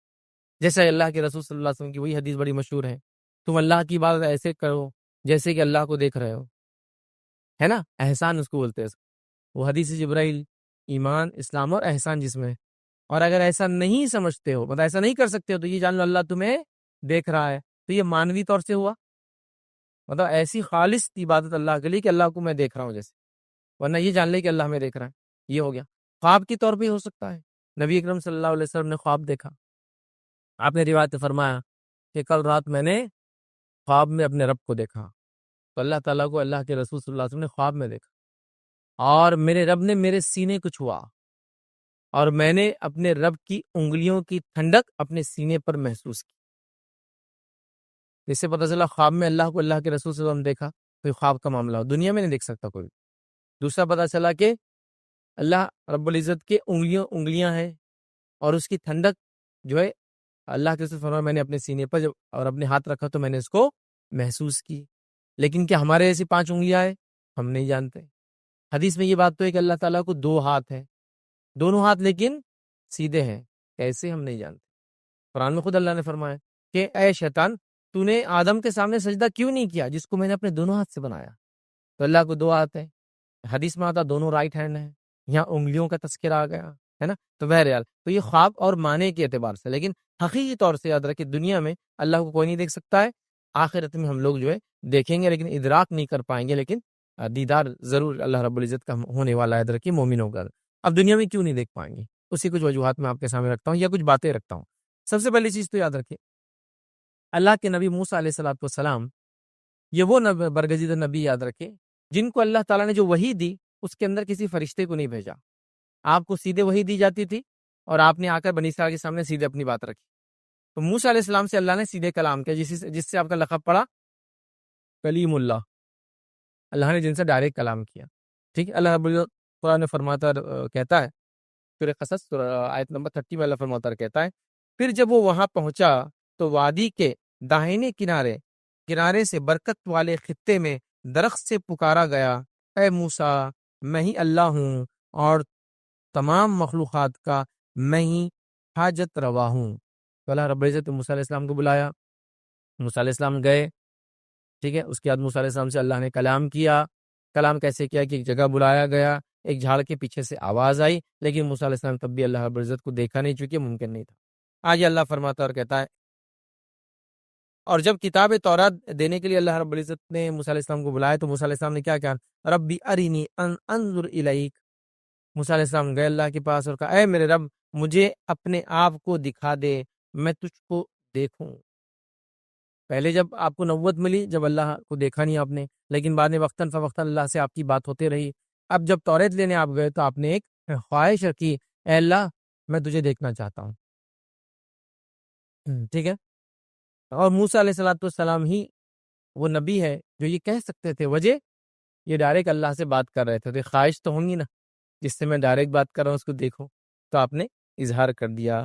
اللہ رب العزت نے فرمایا، کہا اللہ تعالیٰ نے فرمایا تم مجھ کو ہرگز نہیں دیکھ سکتے، البتہ پہاڑ کی طرف دیکھو، اگر وہ اپنی جگہ پر قائم رہ جائے تو تم مجھ کو بھی دیکھ سکو گے۔ پھر جب ان کے رب نے پہاڑ پر اپنی تجلی ڈالی تو اس کو ریزہ ریزہ ہی پہاڑ ہو گیا اور موسیٰ علیہ السلام بے ہوش ہو کر گر پڑے۔ جب موسیٰ علیہ السلام کو خواہش ہوئی کہ میں اللہ کو دیکھوں، توریت لینے جا رہا ہوں، اللہ نے کہا ٹھیک ہے، پہلے اس پہاڑ کو دیکھو، اگر اس پہاڑ کو تم دیکھ پائے، مطلب اللہ کی تجلی جب اس پہ پڑیں گی، اس سے جو روشنی، چونکہ اللہ نور ہے، پڑیں گی، اگر تم اس کو دیکھ پائے اس حالت کو تو تم مجھے دیکھ پاؤں۔ جب اللہ کی تجلی اس پہاڑ پر پڑی، پہاڑ ریزہ ریزہ ہو گیا، ذرات میں تبدیل ہو کے اڑ گیا۔ موسیٰ علیہ السلام اس حالت کو دیکھ کر، اس روشنی کو دیکھ کر، اس نور کو دیکھ کر بے ہوشی کیفیت میں، ابھی اللہ کو نہیں دیکھا، صرف ابھی وہ روشنی نور ہے اللہ کے آگے آتا ہے، اس کے نتیجے میں پہاڑ ریزہ ریزہ ہو گیا، موسیٰ علیہ السلام بے ہوش ہو گئے۔ پھر جب اٹھے تو اللہ سے معافی مانگ لی کہ اللہ مجھ سے غلطی ہوئی کہ میں نے ایسی چیز کا ڈیمانڈ کیا۔ پھر جب آپ کو ہوش آیا تو آپ نے فرمایا تو پاک ہے، میں تیری طرف توبہ کیا کرتا ہوں اور میں سب سے پہلے اس حقیقت پر ایمان لانے والا ہوں، ٹھیک ہے، مطلب اللہ کو کوئی دیکھ نہیں سکتا، میں اس حقیقت پر سب سے پہلے ایمان لانے والا ہوں۔ تو یہاں موسیٰ علیہ السلام نے پھر توبہ کی کہ اللہ سے ایک ڈیمانڈ کیا، لیکن وہ صحیح نہیں تھا، یاد رکھیں۔ اسی طرح یاد رکھیں بنی اسرائیل نے کھلم کھلا موسیٰ علیہ السلام کو کہا جب تک ہم اللہ کو دیکھیں گے نہیں ہم توریت کو توریت نہیں مانیں گے، تو اللہ نے پھٹکار لگائی ہوں کہ دنیا میں یہ نہیں ہو سکتا۔ کیا دیکھیے قرآن میں اللہ رب العزت نے کیا فرمایا، سورہ بقرہ کی آیت ہے، اور جب تم نے کہا اے موسیٰ ہم تمہارا یقین نہیں کریں گے جب تک ہم اللہ کو سامنے نہ دیکھ لیں، تو تم کو بجلی نے پکڑ لیا اور تم دیکھ رہے تھے، پھر اللہ نے سزا دی، ان سزا کے مستحق بنے، دنیا میں ڈیمانڈ کرنے کے نتیجے میں بجلی آئی، بجلی کی سزا ملی، ہلاک ہو گئے۔ کیونکہ اللہ کو دیکھنا تو موسیٰ علیہ السلام کے لیے پاسبل نہیں تھا، یہ ڈیمانڈ کر دی خواب ہم کو دیکھنا ہے، تو اللہ نے ان کو سزا دیا. تو دنیا میں کوئی دیکھ نہیں سکتا، ایسی خواہش رکھنا بھی درست نہیں ہے. موسیٰ علیہ السلام نے کی، توبہ کرنا پڑا، قوم نے کی، سزا بھگتنا پڑا. تو ہم کو اس سے پتہ چلا دیدار الہی دنیا میں پاسبل نہیں ہے، یاد رکھیے. ٹھیک ہے. اسی طرح جو ہے صحابہ میں سے ایک صحابی سے روایت کرتے ہوئے خبر دی کہ آپ صلی اللہ علیہ وسلم نے فرمایا، اس بات کو اچھی طرح جان لو کہ تم میں سے کوئی بھی اپنے رب کو نہیں دیکھ سکیں گا حتیٰ کہ اسے موت آ جائے. کیا فرما رہے نبی کریم صلی اللہ علیہ وسلم؟ تم میں سے کوئی بھی شخص اللہ تعالیٰ کا دیدار نہیں کر سکتا حتیٰ کہ اس کو موت آ جائے. مطلب موت کے بعد تو اللہ کا دیدار ہو سکتا ہے، جیتے جی دنیا میں دنیا کی آنکھوں سے اللہ کا دیدار پاسبل نہیں ہے، موت کے بعد ہی ہوگا. تو لہٰذا اللہ کا دیدار موت کے بعد ہو سکتا ہے، دنیا میں نہیں ہو سکتا. اس لیے اللہ کا دیدار ہم دنیا میں نہیں کر سکتے، یہ موت کے بعد ہوگا. مطلب موت کے بعد کی زندگی ہے، اس میں جو حالات ہوں گے اس حالت میں ہم ادراک تو نہیں دیکھ پائیں گے. یاد رکھیے دنیا میں ہم دیکھ نہیں سکتے. آئیے ایک اور روایت یاد رکھیں. ابو ذر غفاری رضی اللہ عنہ فرماتے اور بیان کرتے ہیں کہ میں نے رسول اللہ صلی اللہ علیہ وسلم سے پوچھا. کیا پوچھا؟ کہ آپ نے اپنے رب کو دیکھا ہے؟ کیا آپ نے اپنے رب کو دیکھا ہے؟ مطلب معراج میں آپ گئے تھے تو کیا آپ نے اپنے رب کو دیکھا ہے؟ تو جواب دیا اللہ کے رسول صلی اللہ علیہ وسلم نے، وہ نور ہے، میں اسے کہاں دیکھوں؟ مطلب وہ روشنی نور ہے، میں اسے کہاں دیکھوں؟ مطلب میں اسے کیسے دیکھ سکتا ہوں؟ تو نبی اکرم صلی اللہ علیہ وسلم دنیا سے گئے تھے، آسمانوں کا سفر کیا معراج میں، واپس آئے، لیکن ابھی حدیث میں کیا ہے، جب تک کہ موت نہ آ جائے کوئی دیکھ نہیں سکتا ہے. وہ مرحلے سے چونکہ کوئی گزرا نہیں ہے تو ظاہر سی بات ہے وہ دیکھ نہیں سکتا ہے. تو اللہ کے رسول صلی اللہ علیہ وسلم نے معراج میں اللہ کو نہیں دیکھا. جس کو دیکھا جو بات ہوتی ہے قرآن میں سورہ نجم میں جو بات ہے، یاد رکھیں لوگ اسی دلیل لے سکتے ہیں. سورہ نجم میں وہ بات ہے کہ اللہ کے رسول نے جو دیکھا وہ جبرائیل علیہ السلام کو اپنی اصلی حالت میں دیکھنے کا تذکرہ ہے. یاد رکھیں اللہ تعالیٰ کو نہیں یاد رکھیں. ٹھیک ہے. اللہ کے بہت قریب تھے آپ، ایک یا دل کمان کے فاصلے پہ تھے، لیکن اللہ کو دیکھا نہیں. جس کو دیکھنے کا تذکرہ ہے وہ جبرائیل علیہ السلام کو اصلی حالت میں جبرائیل علیہ السلام کو اللہ کے رسول نے 2 بار دیکھا ہے. پہلی بار کب دیکھا؟ جب وہی لے کے آئے ہو غفا کے باہر، آپ جب گئے تو آپ نے دیکھا جبرائیل علیہ السلام. کیسے تھے جبرائیل علیہ السلام؟ زمین سے آسمان تک سب بھر گیا تھا، اور آپ کے پر تھے، اور پروں میں سے جو ہے ہیرے اور موتی جھڑ کر نیچے گر رہے تھے. اور حدیث میں آتا ہے کہ آپ کو 600 پر ہے، 600 یاد رکھیں. تو فرشتوں کو پر بھی ہوتے یاد رکھیں. تو جبرائیل علیہ السلام کو 600، مطلب نہیں مختلف فرشتوں کو مختلف پر ہوتے ہوں گے، لیکن جبرائیل علیہ السلام کو تو 600 پر یاد رکھیں. ٹھیک ہے. اور جسامت کے اعتبار سے ایسے کہ زمین و آسمان میں سب کچھ بھر گیا. اب آپ پہاڑ پہ کھڑے تو آپ کتنا دیکھ سکتے ہو، ہورائزن سب بھر گیا تھا آپ کے، اتنا میسو آپ کا سائز ہے. بہرحال تو یہاں جو آپ نے فرمایا میں کیسے دیکھ سکتا ہوں، وہ تو نور ہے. اسی طرح ابو موسیٰ اشعری رضی اللہ عنہ روایت کرتے ہیں کہ انہوں نے کہا کہ رسول اللہ صلی اللہ علیہ وسلم ہمارے درمیان کھڑے ہوئے تھے اور 5 باتوں پر مشتمل خطبہ دے رہے تھے. وہ فرما رہے ہیں کہ اللہ کے رسول صلی اللہ علیہ وسلم میں کھڑے تھے اور 5 باتوں پر مشتمل ایک خطبہ دے رہے تھے، خطاب کر رہے تھے. کیا خطاب کیا آپ نے؟ تو آپ نے یہ خطاب کیا، حدیث میں الفاظ، بے شک اللہ تعالیٰ سوتا نہیں ہے اور نہ سونا اس کی شان کے لائق ہے. اللہ تعالیٰ سوتا نہیں ہے، یہ خطبے میں آپ بیان کر رہے تھے. وہ میزان کے پلڑوں کو جھکاتا ہے اور اٹھاتا ہے.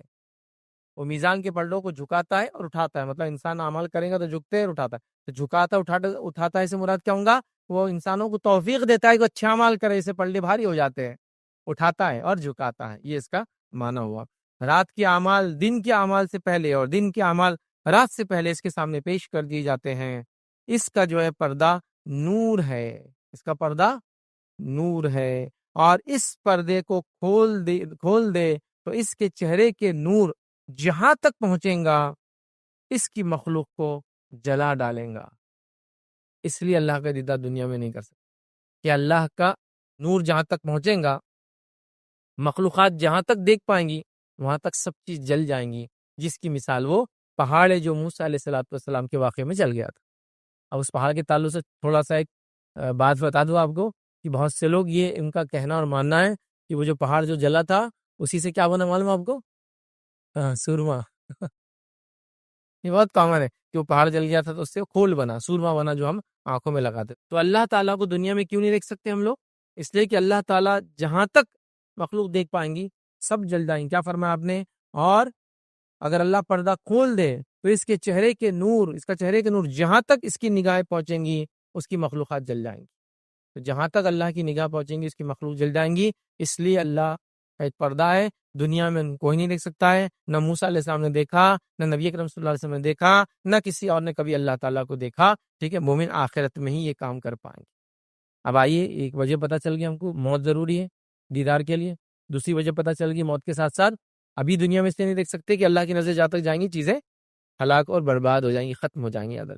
اسی طرح ادھر کے مسروق رحمۃ اللہ علیہ فرماتے اور کہتے ہیں کہ میں نے عائشہ رضی اللہ عنہا سے عرض کیا، امی جان، کہ کیا محمد صلی اللہ علیہ وسلم نے شب معراج میں اللہ کو دیکھا تھا؟ عائشہ رضی اللہ عنہا ہے اور اس ظاہر سے تو امت کی ماں ہے، وہ سوال کر رہے ہیں اسے. تمہاری عائشہ جواب دے رہی ہے، فرما رہی ہے تم نے ایسی بات کہہ دی ہے جس سے میرے جسم کے رونگٹے کھڑے ہو گئے. تم نے ایسی بات کر دی آج میرے سامنے کہ میرے جسم کے رونگٹے کھڑے ہو گئے ہیں. کیا تم ان 3 باتوں سے بے خبر ہو؟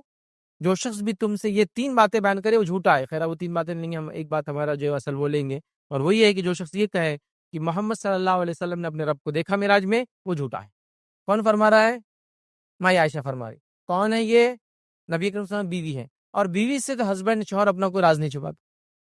مطلب اتنی بڑی چیز اگر دیکھی ہوں گی تو بیان کر دی جائیں گی. چھپانے والی تو چیز نہیں ہے نا، یہ تو بتانے والی چیز ہے کہ اپنے رب کو میں نے دیکھا. عائشہ میں گیا تھا سفر میں، اور ایسے بہت سارے واقعات میں جس میں بتایا گیا اللہ تعالیٰ نے فلاں کیا، تم سے فلاں کیا، اللہ تم سے محبت کرتا، اللہ تم کو فلاں کرتا ہے.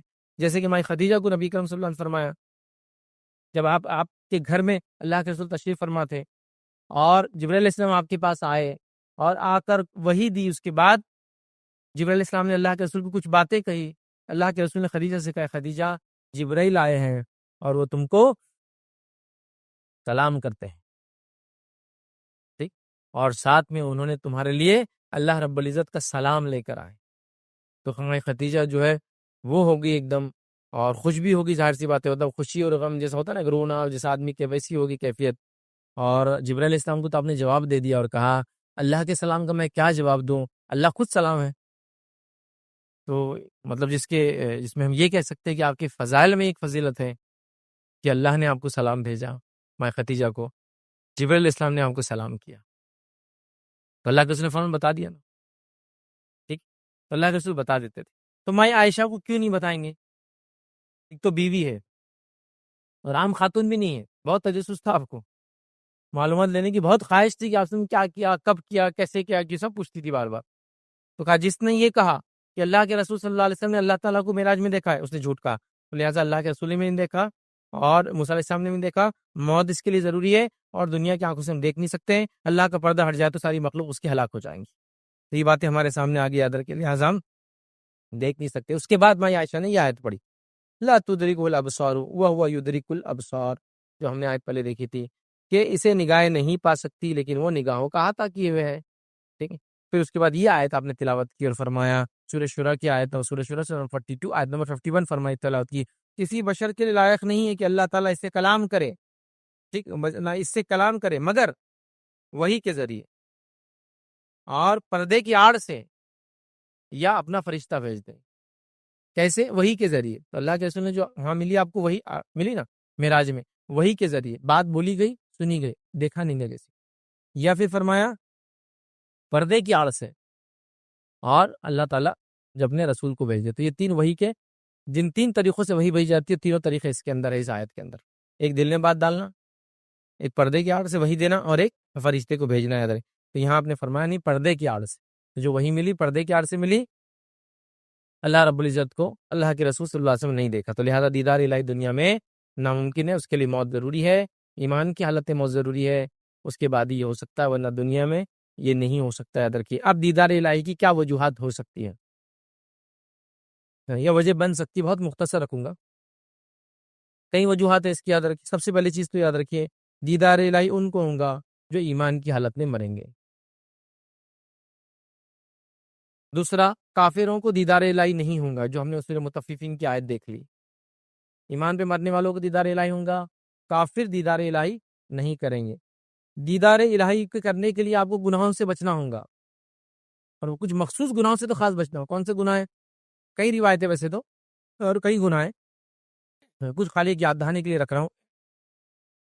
ان گناہوں سے بچنا پڑے گا جس میں اللہ کے رسول فرمائے کہ اللہ تعالیٰ ایسے لوگوں پر رحم نہیں کریں گا، رحم کی نگاہ نہیں ڈالیں گا. بہت سارے گناہ، جیسے کہ احسان کر کے جتلانے والے پہ اللہ رحم نہیں کرے گا. رحم کی نگاہ نہیں ڈالیں گا. اسی طرح احسان جتلانے والے کے علاوہ متکبر فقیر، اسی طرح بوڑھا زانی، اسی طرح کپڑے کو ٹخنوں سے نیچے لٹکانے والا، اور بھی ایسے تھے. وہ حدیث میں تین کے الفاظ یاد ہے. 3 لوگ ہیں جو جنت میں نہیں جائیں گے، جہنم میں 3 لوگ فلاں، تو ان کے اندر یہ الفاظ ہے. نظر کرم نہیں ڈالیں گا، مطلب دیکھیں گا نہیں، جب اللہ نہیں دیکھیں گے مطلب ہم بھی نہیں دیکھیں گے اللہ کو، ایسا ہو جائے. تو گناہوں سے بچنا پڑے گا، یاد رکھیے، اللہ کا اگر دیدار ہم کو کرنا ہے. اس طرح نیکی کو ہم کو کرنا پڑے گا، یاد رکھیے. اسی طرح اللہ کے دیدار کی خواہش رکھنا پڑیں گی، یاد رکھیے، تب اللہ کا دیدار ہوگا. کیونکہ حدیث میں الفاظ ہے جو اللہ کے دیدار کی خواہش رکھتا ہے تو اللہ بھی اس کے دیدار کی اس سے، جو اللہ کو ملنا پسند کرتا ہے تو اللہ بھی اس سے ملنا پسند کرتا ہے نا. تو یہاں ملنا پسند سے مراد کیا ہے؟ آپ کسی سے ملنے جائیں گے تو اس کی دیدار بھی کریں گے نا. جو خواہش رکھتا ہے اس کے ساتھ ہوں گا. اسی طرح اگر عمل کے اندر لے تو مخصوص 2 عمل بتا سکتا ہوں جس کو اگر ہم خاص طور سے کریں تو دیدار الہی آسان ہو جاتا ہے. وہ ہے عصر کی نماز اور فجر، جو ہم نے حدیث کے اندر ہی دیکھی. اللہ کے رسول نے کہا کہ تم کوشش کرو عصر اور فجر پڑھو، دیدار الہی کے ساتھ اس کو کنیکٹ کر دیا. اس سے پتہ چلا یہ 2 نمازیں، پتہ ہی چلا یہ 2 نمازیں جو پڑھتا ہے 5 نمازیں پڑھتا ہے. پھر تو یہ 2 نمازیں مشکل ہے، تو جب مشکل نمازیں پڑھ رہا ہے تو باقی نمازیں تو آسان ہے. فجر میں اٹھنا کتنا مشکل ہے. خیر اللہ کے لیے دوپہر میں جا رہے ہیں، دکان بند کرے تو عصر بھی غائب، سیدھا مغرب میں آ کے مغرب سے شروع ہو رہی ہے اپنا، مغرب عشاء پھر ظہر سیدھا اس کے بعد. تو جو نمازیں پڑھ رہا ہو تو مطلب نمازوں کا جو پابند ہو، نیکی کرنے والا ہو، ایمان کی حالت میں مرا ہو، کفر کی حالت میں نہ مرا ہو، ٹھیک ہے، تو ایسے لوگ یاد رکھیے. اور وہ خاص گناہ ویسے اللہ دیکھنا پسند نہیں کریں گا بندے کو، ان گناہوں سے بچیں گا. تو یہ سارے اعمال دیدار الہی کے لیے جس کو ہم کہیں گے وجوہات میں سے، وجہ میں سے ایک وجہ بنیں گے. تو کچھ باتیں ہیں کہ گناہوں سے ہم بچیں، نیکی کو ہم کریں اور نیک لوگوں میں ہم شامل رہیں تو دیدار الہی ہوں گا. تو دیدار الہی حق ہے، اللہ کا دیدار یاد رکھیے یہ حق ہے، اور یہ جنتیوں کے لیے سب سے بڑی نعمت ہے، اور جہنمیوں کے لیے سب سے بڑا عذاب ہے کہ اپنے کریٹر کو کبھی دیکھ نہیں پائیں گے اور یہ اپنے رب کو دیکھ پائیں گے. اور جنتیوں کو جنت میں دیدار الہی سے محبوب کوئی چیز نہیں ہوگی، مطلب ساری نعمتیں پھیکی پڑ جائیں گی اللہ کے دیدار کے سامنے.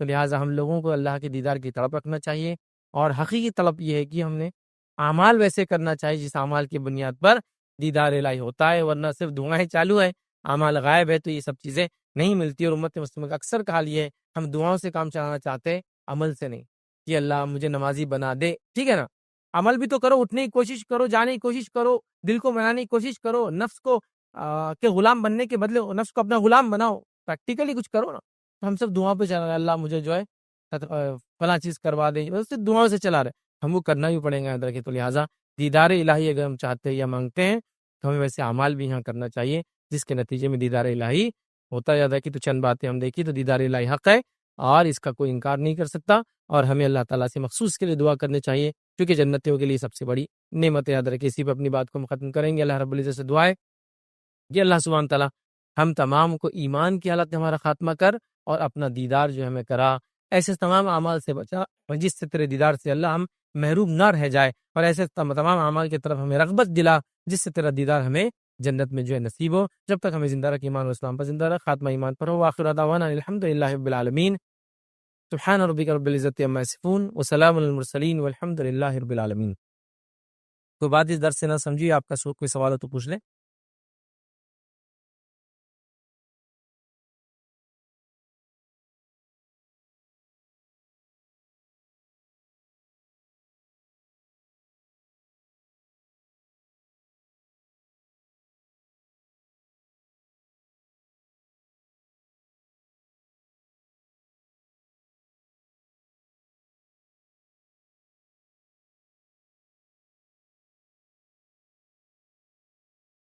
بسم اللہ الرحمن الرحیم. الحمد للہ رب العالمین والصلاة والسلام علی رسولہ الکریم وعلی آلہ وصحبہ اجمعین. رب اشرح لی صدری ویسر لی امری واحلل عقدۃ من لسانی یفقہوا قولی. اما بعد، کسی نے ایک سوال کیا وحدت الوجود کیا ہے، اس کے بارے میں تفصیلات بتائیے. تو دیکھیے سب سے پہلی چیز وحدت الوجود یہ ہے کہ کوئی انسان یہ کہے کہ اللہ تعالیٰ ہر جگہ موجود ہے. وحدت الوجود مطلب یہ کہ جو کچھ ہے دنیا میں سب اللہ ہے. وحدت کہتے ایک کرنے کو، وجود مطلب اس کے وجود کو. تو جو کچھ دنیا میں سب اللہ ہے، یہ ہے وحدت الوجود کا عقیدہ، جو عموماً ہمارے پاس ہمارے اطراف میں جو قومیں پائی جاتی ہیں اس میں جو ہندو ہوتے ہیں ان کا یہ عقیدہ ہوتا ہے وحدت الوجود. مطلب آپ ہے تو آپ بھی بھگوان ہے، بچہ ہے تو بچے بھی بڑا بھگوان ہے، اس میں بھگوان ہے، جانور میں بھگوان ہے، پتھر میں بھگوان ہے، ہر چیز جو وجود میں ہے سب گاڈ ہے۔ تو یاد رکھیں وحدت الوجود کا اسلام سے کوئی تعلق نہیں، آپ سب جانتے ہیں۔ اللہ تعالیٰ کے تعلق سے ہم جانتے ہیں اللہ کی ذات ایک ہے، وہ کہاں ہے وہ بھی ہم کو معلوم ہے۔ الرحمن علی العرش استویٰ، رحمان عرش پر استوا کیے ہوئے، تو ظاہر سی بات ہے ہر جگہ موجود بھی نہیں ہے، ہاں اس کا علم ہر جگہ ہے۔ اب کچھ لوگ یہ تو حاضر اور ناظر، وہ اسی سے نکلتا ہے۔ دیکھیے اللہ تعالیٰ کا ناظر ہونا تو صحیح ہے، مطلب ہم کو دیکھتا ہے، ہم اس کو نہیں، وہ ہم کو دیکھتا ہے، لیکن حاضر کیسا ہو سکتا ہے؟ آپ کسی چھوٹے سے گورنمنٹ آفیسر کو حاضر نہیں کر سکتے، کسی اسکول کالج میں جا کے ایک پیون کو اپنے سامنے حاضر نہیں کر سکتے، اللہ کو حاضر کیسے کر سکتا؟ تو ناظر اللہ دیکھنے والا ٹھیک ہے، حاضر نہیں ہے، لیکن ہاں اس کے علم سے اس کو ہر چیز کا پتہ ہے۔ اگر کوئی کہے کہ اللہ کا علم ہر جگہ موجود ہے، ٹھیک ہے، اس میں کوئی مسئلہ نہیں، لیکن اللہ نہیں ہے اندر کہتے ہیں۔ تو لہٰذا وحدت الوجود کیا ہے؟ ہر چیز اللہ ہے، ہر شے اللہ ہے، ہر جگہ اللہ ہے، ہر جگہ وہ موجود ہے، یاد رکھیے۔ اور اللہ رحم کرے، یہ نان مسلم عقیدے کا اثر مسلمانوں پر بھی ہے، یاد رکھیے۔ اس کے نتیجے میں بہت سارے لوگوں کو آپ دیکھیں کہتے ہیں اللہ ہر جگہ ہے۔ میں نے تو ایک چھوٹا سا پتہ نہیں ایک کلپ تھا جس میں کہیں شاید مناظرہ ہو رہا تھا، انہوں نے اعلان کر دیا ہے کوئی اس مجمع میں اہل حدیث جو آ کے ہم سے سوال کرے، تو ایک نوجوان چلا گیا اور وہ بیچارے جو عالم صاحب اعلان کر رہے تھے سوال کر لیا۔ اس نے کہا کہ آپ نے کہا کہ اللہ تعالیٰ ہر جگہ، تو بولے ہاں، تو کیا اللہ تعالیٰ بولے پیخانے میں بھی؟ تو بولے ہاں۔ ہر جگہ بولے تو ہر جگہ ہے، جانوروں میں بھی؟ تو بولے ہاں۔ تو پھر اس نے کہا کہ پھر آپ کے عقیدے میں اور نان مسلم کے عقیدے میں کیا فرق ہے؟ وہی بول رہے جانور ہر چیز میں۔ تو بہرحال انہوں نے کوئی جواب نہیں دیا، تو یہ بہت تعجب خیز بات ہے۔ تو بہرحال یہ وحدت الوجود ہے، مسلمان وحدت الوجود کا قائل نہیں ہو سکتا ہے، کیونکہ یہ اسلامی عقیدہ نہیں ہے، نہ اس کی تعلیم نہ قرآن نے دی، نہ سنت نے، نہ اللہ کے رسول صلی اللہ علیہ وسلم نے اور صحابہ نے کبھی ایسا کوئی عقیدہ رکھا کہ اللہ ہر جگہ موجود ہے، ہر جگہ حاضر ہے، اس ٹائپ سے نہیں کیا، یاد رکھیے۔ تو لہٰذا یہ عقیدہ بدعقیدگی ہے، جو اس سے مرے گا یاد رکھیے وہ جہنم میں جائیں گا۔ اللہ تعالیٰ اس تمام قسم کی بدعقیدیوں سے ہماری حفاظت کرے۔ جی اسٹارٹ کر رہے ہیں بچوں کے لیے 2 تاریخ سے اور 15 تاریخ سے، تو اس کے لیے مبارکباد آپ کو۔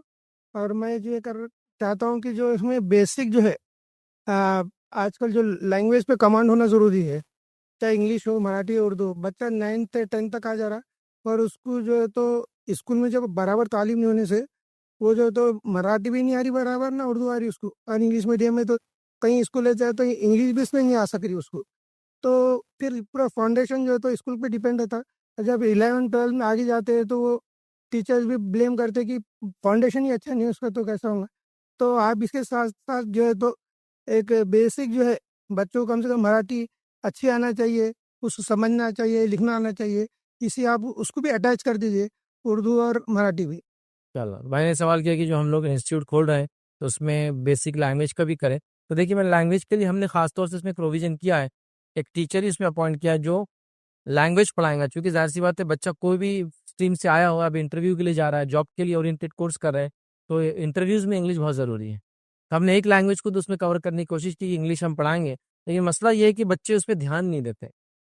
دیکھیے آپ کتنا بھی آپ میں علم ہو، لیکن جب تک آپ ایکسپریس نہیں کر پائیں گے، چلیے لکھ کر نہیں، لیکن کم از کم انٹرویوز میں تو کیا ہو رہا ہے، آپ کے پاس میں جاب کے لیے آ رہا ہوں تو آپ تو سوال کریں گے نا مجھ سے، اب سوال انگلش میں ہو رہا ہے، جواب آپ دے نہیں پائیں گے، تو کیا ہوتا ہے آپ کا کتنا بھی بڑا مشکل ہوتا ہے۔ ہاں کوئی وہ سائنسداں لیول کے انسان ہے تو لوگ اس کو پھر کاؤنٹ نہیں کرتے، ریسرچر ایک بہت بڑا تو لوگ بولتے ہیں خاموشی رہتا تو لوگ ان کے پیچھے رہتے ہیں، لیکن عام آدمی کا تو حال ایسا نہیں کہ اس کے پیچھے کمپنی پڑی رہیں گے نا، ایسا پاسبل نہیں ہوتا۔ تو لہٰذا ہم نے اس کو بھی کیا ہے، اور آپ نے جس طرف اشارہ کیا ہے کہ بچے مطلب اسکول میں پڑھ رہے لیکن پڑھتے نہیں ہے، تو اس کو ہم لوگ جنرلی کہتے ہیں BMR بولتے ہیں ہم اس کو، بیسک میں روڑا، ٹھیک ہے، مطلب بنیاد میں روڑا رہتا ہے ان کے، وہ آگے کچھ کر ہی نہیں پاتے، مطلب basic science, basic maths, basic مطلب لینگویج نہیں آتی۔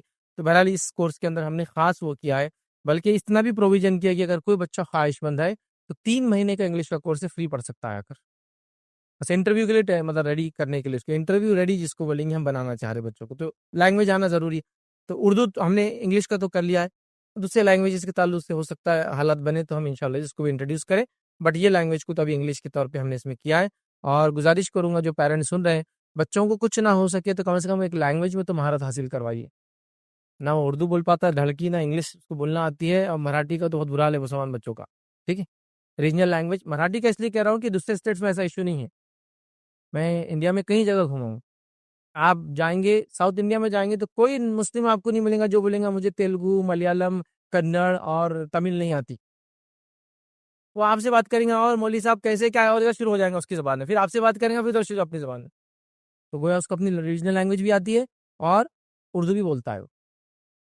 آپ کرناٹک میں جائیں گے تو آپ پریشان ہو جائیں گے، کرناٹک ایک بہت ہلی اسٹیٹ ہے، معلوم، پورا پہاڑی علاقہ ہے، اور پہاڑی علاقوں کی خصوصیت کیا ہوتی ہے؟ اسکیٹرڈ پاپولیشن ہوتی ہے، تھوڑی تھوڑی آبادیاں الگ الگ مقامات پہ رہتی ہے، اور جہاں بھی پہاڑی علاقے ہوتے ہیں ملٹیپل لینگویجز بولی جاتی ہیں، ہر درہ اپنی لینگویج یاد کرتا ہے. تو آپ کرناٹک جائیں گے تو اتنے ملٹیپل لنگول ان کو پائیں گے کہ آپ بولیں گے اتنی زبانیں کیسے بول لیتے ہو.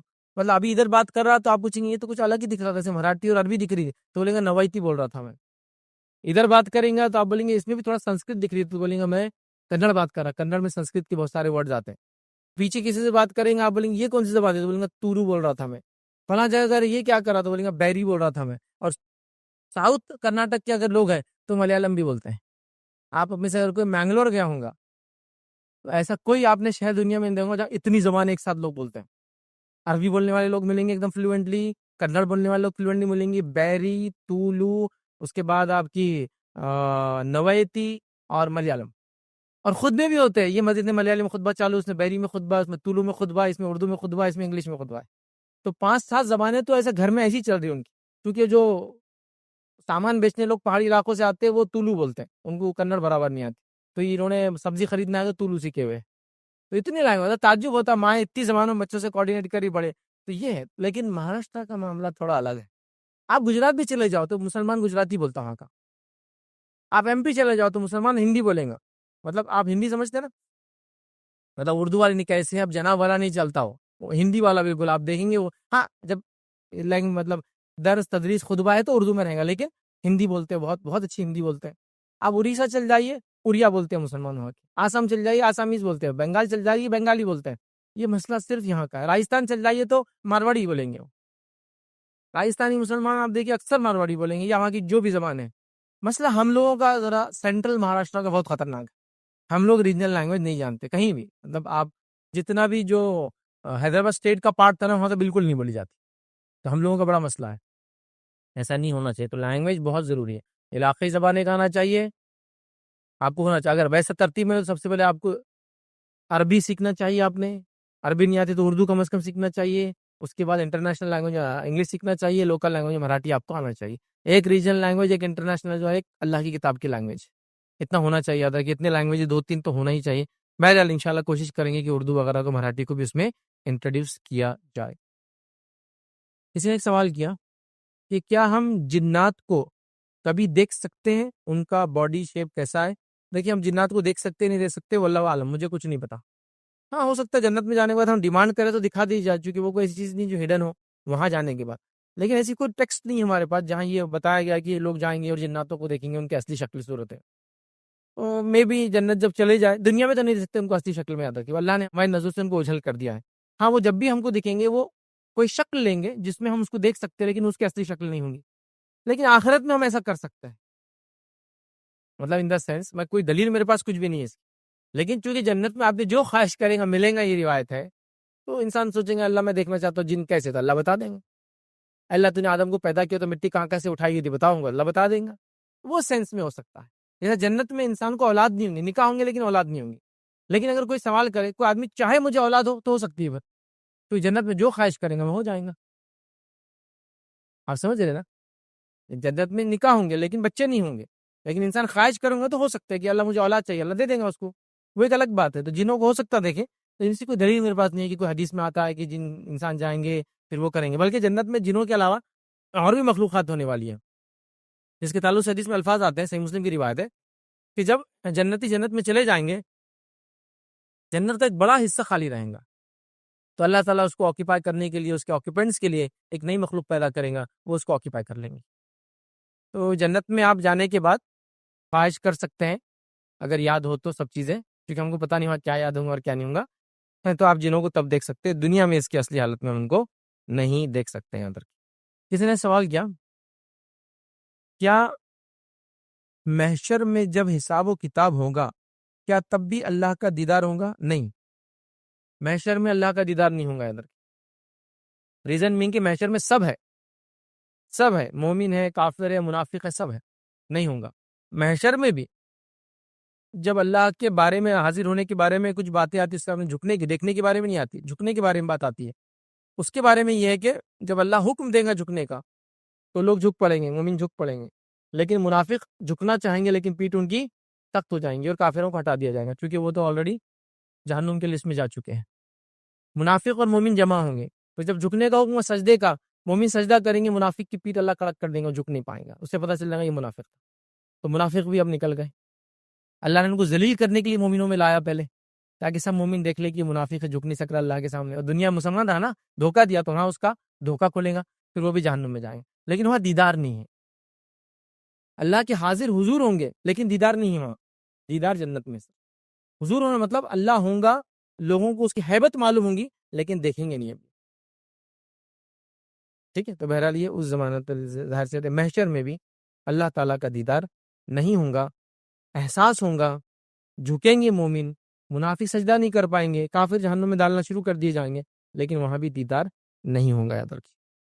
السلام علیکم بھائی، میرا کوشچن ہے آپ سے کہ ریگارڈنگ کہ اللہ سبحانہ تعالیٰ کہ ہمیں ریپلیس کر دے گا اگر ہم ہماری عبادت ہی صحیح نہیں ہوگی، بیکاز اللہ کی شاید میں نے سنا تھا کہ اللہ کی سنت ہے کہ وہ ریپلیس کر دیتا ہے بیٹر لوگوں کے لیے، عبادتوں کو ریپلیس کر دیں گے، اگر کمزور ہوں گی تو اچھی کر دیں گے۔ جی بھائی نے سوال کیا، کیا اللہ تعالیٰ روز قیامت عبادتوں کو ریپلیس کریں گا؟ تاکہ ایک بندہ مومن جو تھا، ٹھیک ہے، گناہ ہوئے، اس سے خطائیں ہوئی، کہ مسلمان تھا، تو کیا ایسا کچھ ریپلیس ہوگا؟ تو پہلی چیز تو یہ اللہ کا فضل ہے، یاد رکھیے، جو قرآن نے بیان کیا کہ اللہ رب العزت کیا کرتا ہے، ان الحسنات یذہبن السیئات، نیکیاں جو ہم زندگی میں کرتے ہیں، حسنات ریپلیس کر دیتی ہے سیئات، گناہوں کو، برائیوں کو، تو لہذا دنیا میں جو ہم نیکی کرتے ہیں اس سے ہماری گناہ ریپلیس ہوتے رہتے ہیں، اللہ تعالیٰ یہ کے فضل سے ہوتا ہے۔ اسی طرح گناہ جب کرتے تو ایک گناہ لکھا جاتا ہے، جب نیکی سوچتے ہو تو ایک نیکی لکھ دی جاتی ہے، اور کر لیتے تو پھر 1 سے 10، 10 سے 700 اور 700 کی ملٹیپل ٹائم لکھا جاتا ہے، ایک گناہ کا ایک گناہ لکھا جاتا ہے۔ گناہوں کو نیکیوں سے اللہ مٹاتے رہتا ہے، یہ فضل ہے اس کا۔ نیکی کا سوچنے پر ایک نیکی لکھ دی جاتی ہے، کرنے پر 1 سے 10، 10 سے 700 یا 70، 70 سے 700، 700 سے بھی multiple ٹائم کر دیا جاتا ہے، اس کا فضل ہے۔ اسی طرح آخرت میں بھی ایسا ہوگا، کچھ چیزیں ریپلیس ہوں گی، جیسا کہ جامع ترمذی کی روایت ہے، نبی اکرم صلی اللہ علیہ وسلم نے فرمایا، اللہ تعالیٰ حکم دیں گے اس کی نمازیں حساب کیا جائے، تولی جائیں، نمازیں اس کی تولی جائیں، حساب کیا جائے، فرشتے کہیں گے اللہ اس میں کمی ہے، تو اللہ کہیں گے ٹھیک ہے، نوافل دیکھو اس کی ہے کہ ایڈ کر دو اس میں لے جا کر۔ نوافل سے مراد سنت موقعہ، سنت اور نفل تینوں ہوتی ہے تک۔ عبادتوں کی 2 ہی قسمیں ہوتی، فرض اور نفل، فرض نماز اور نفل نماز۔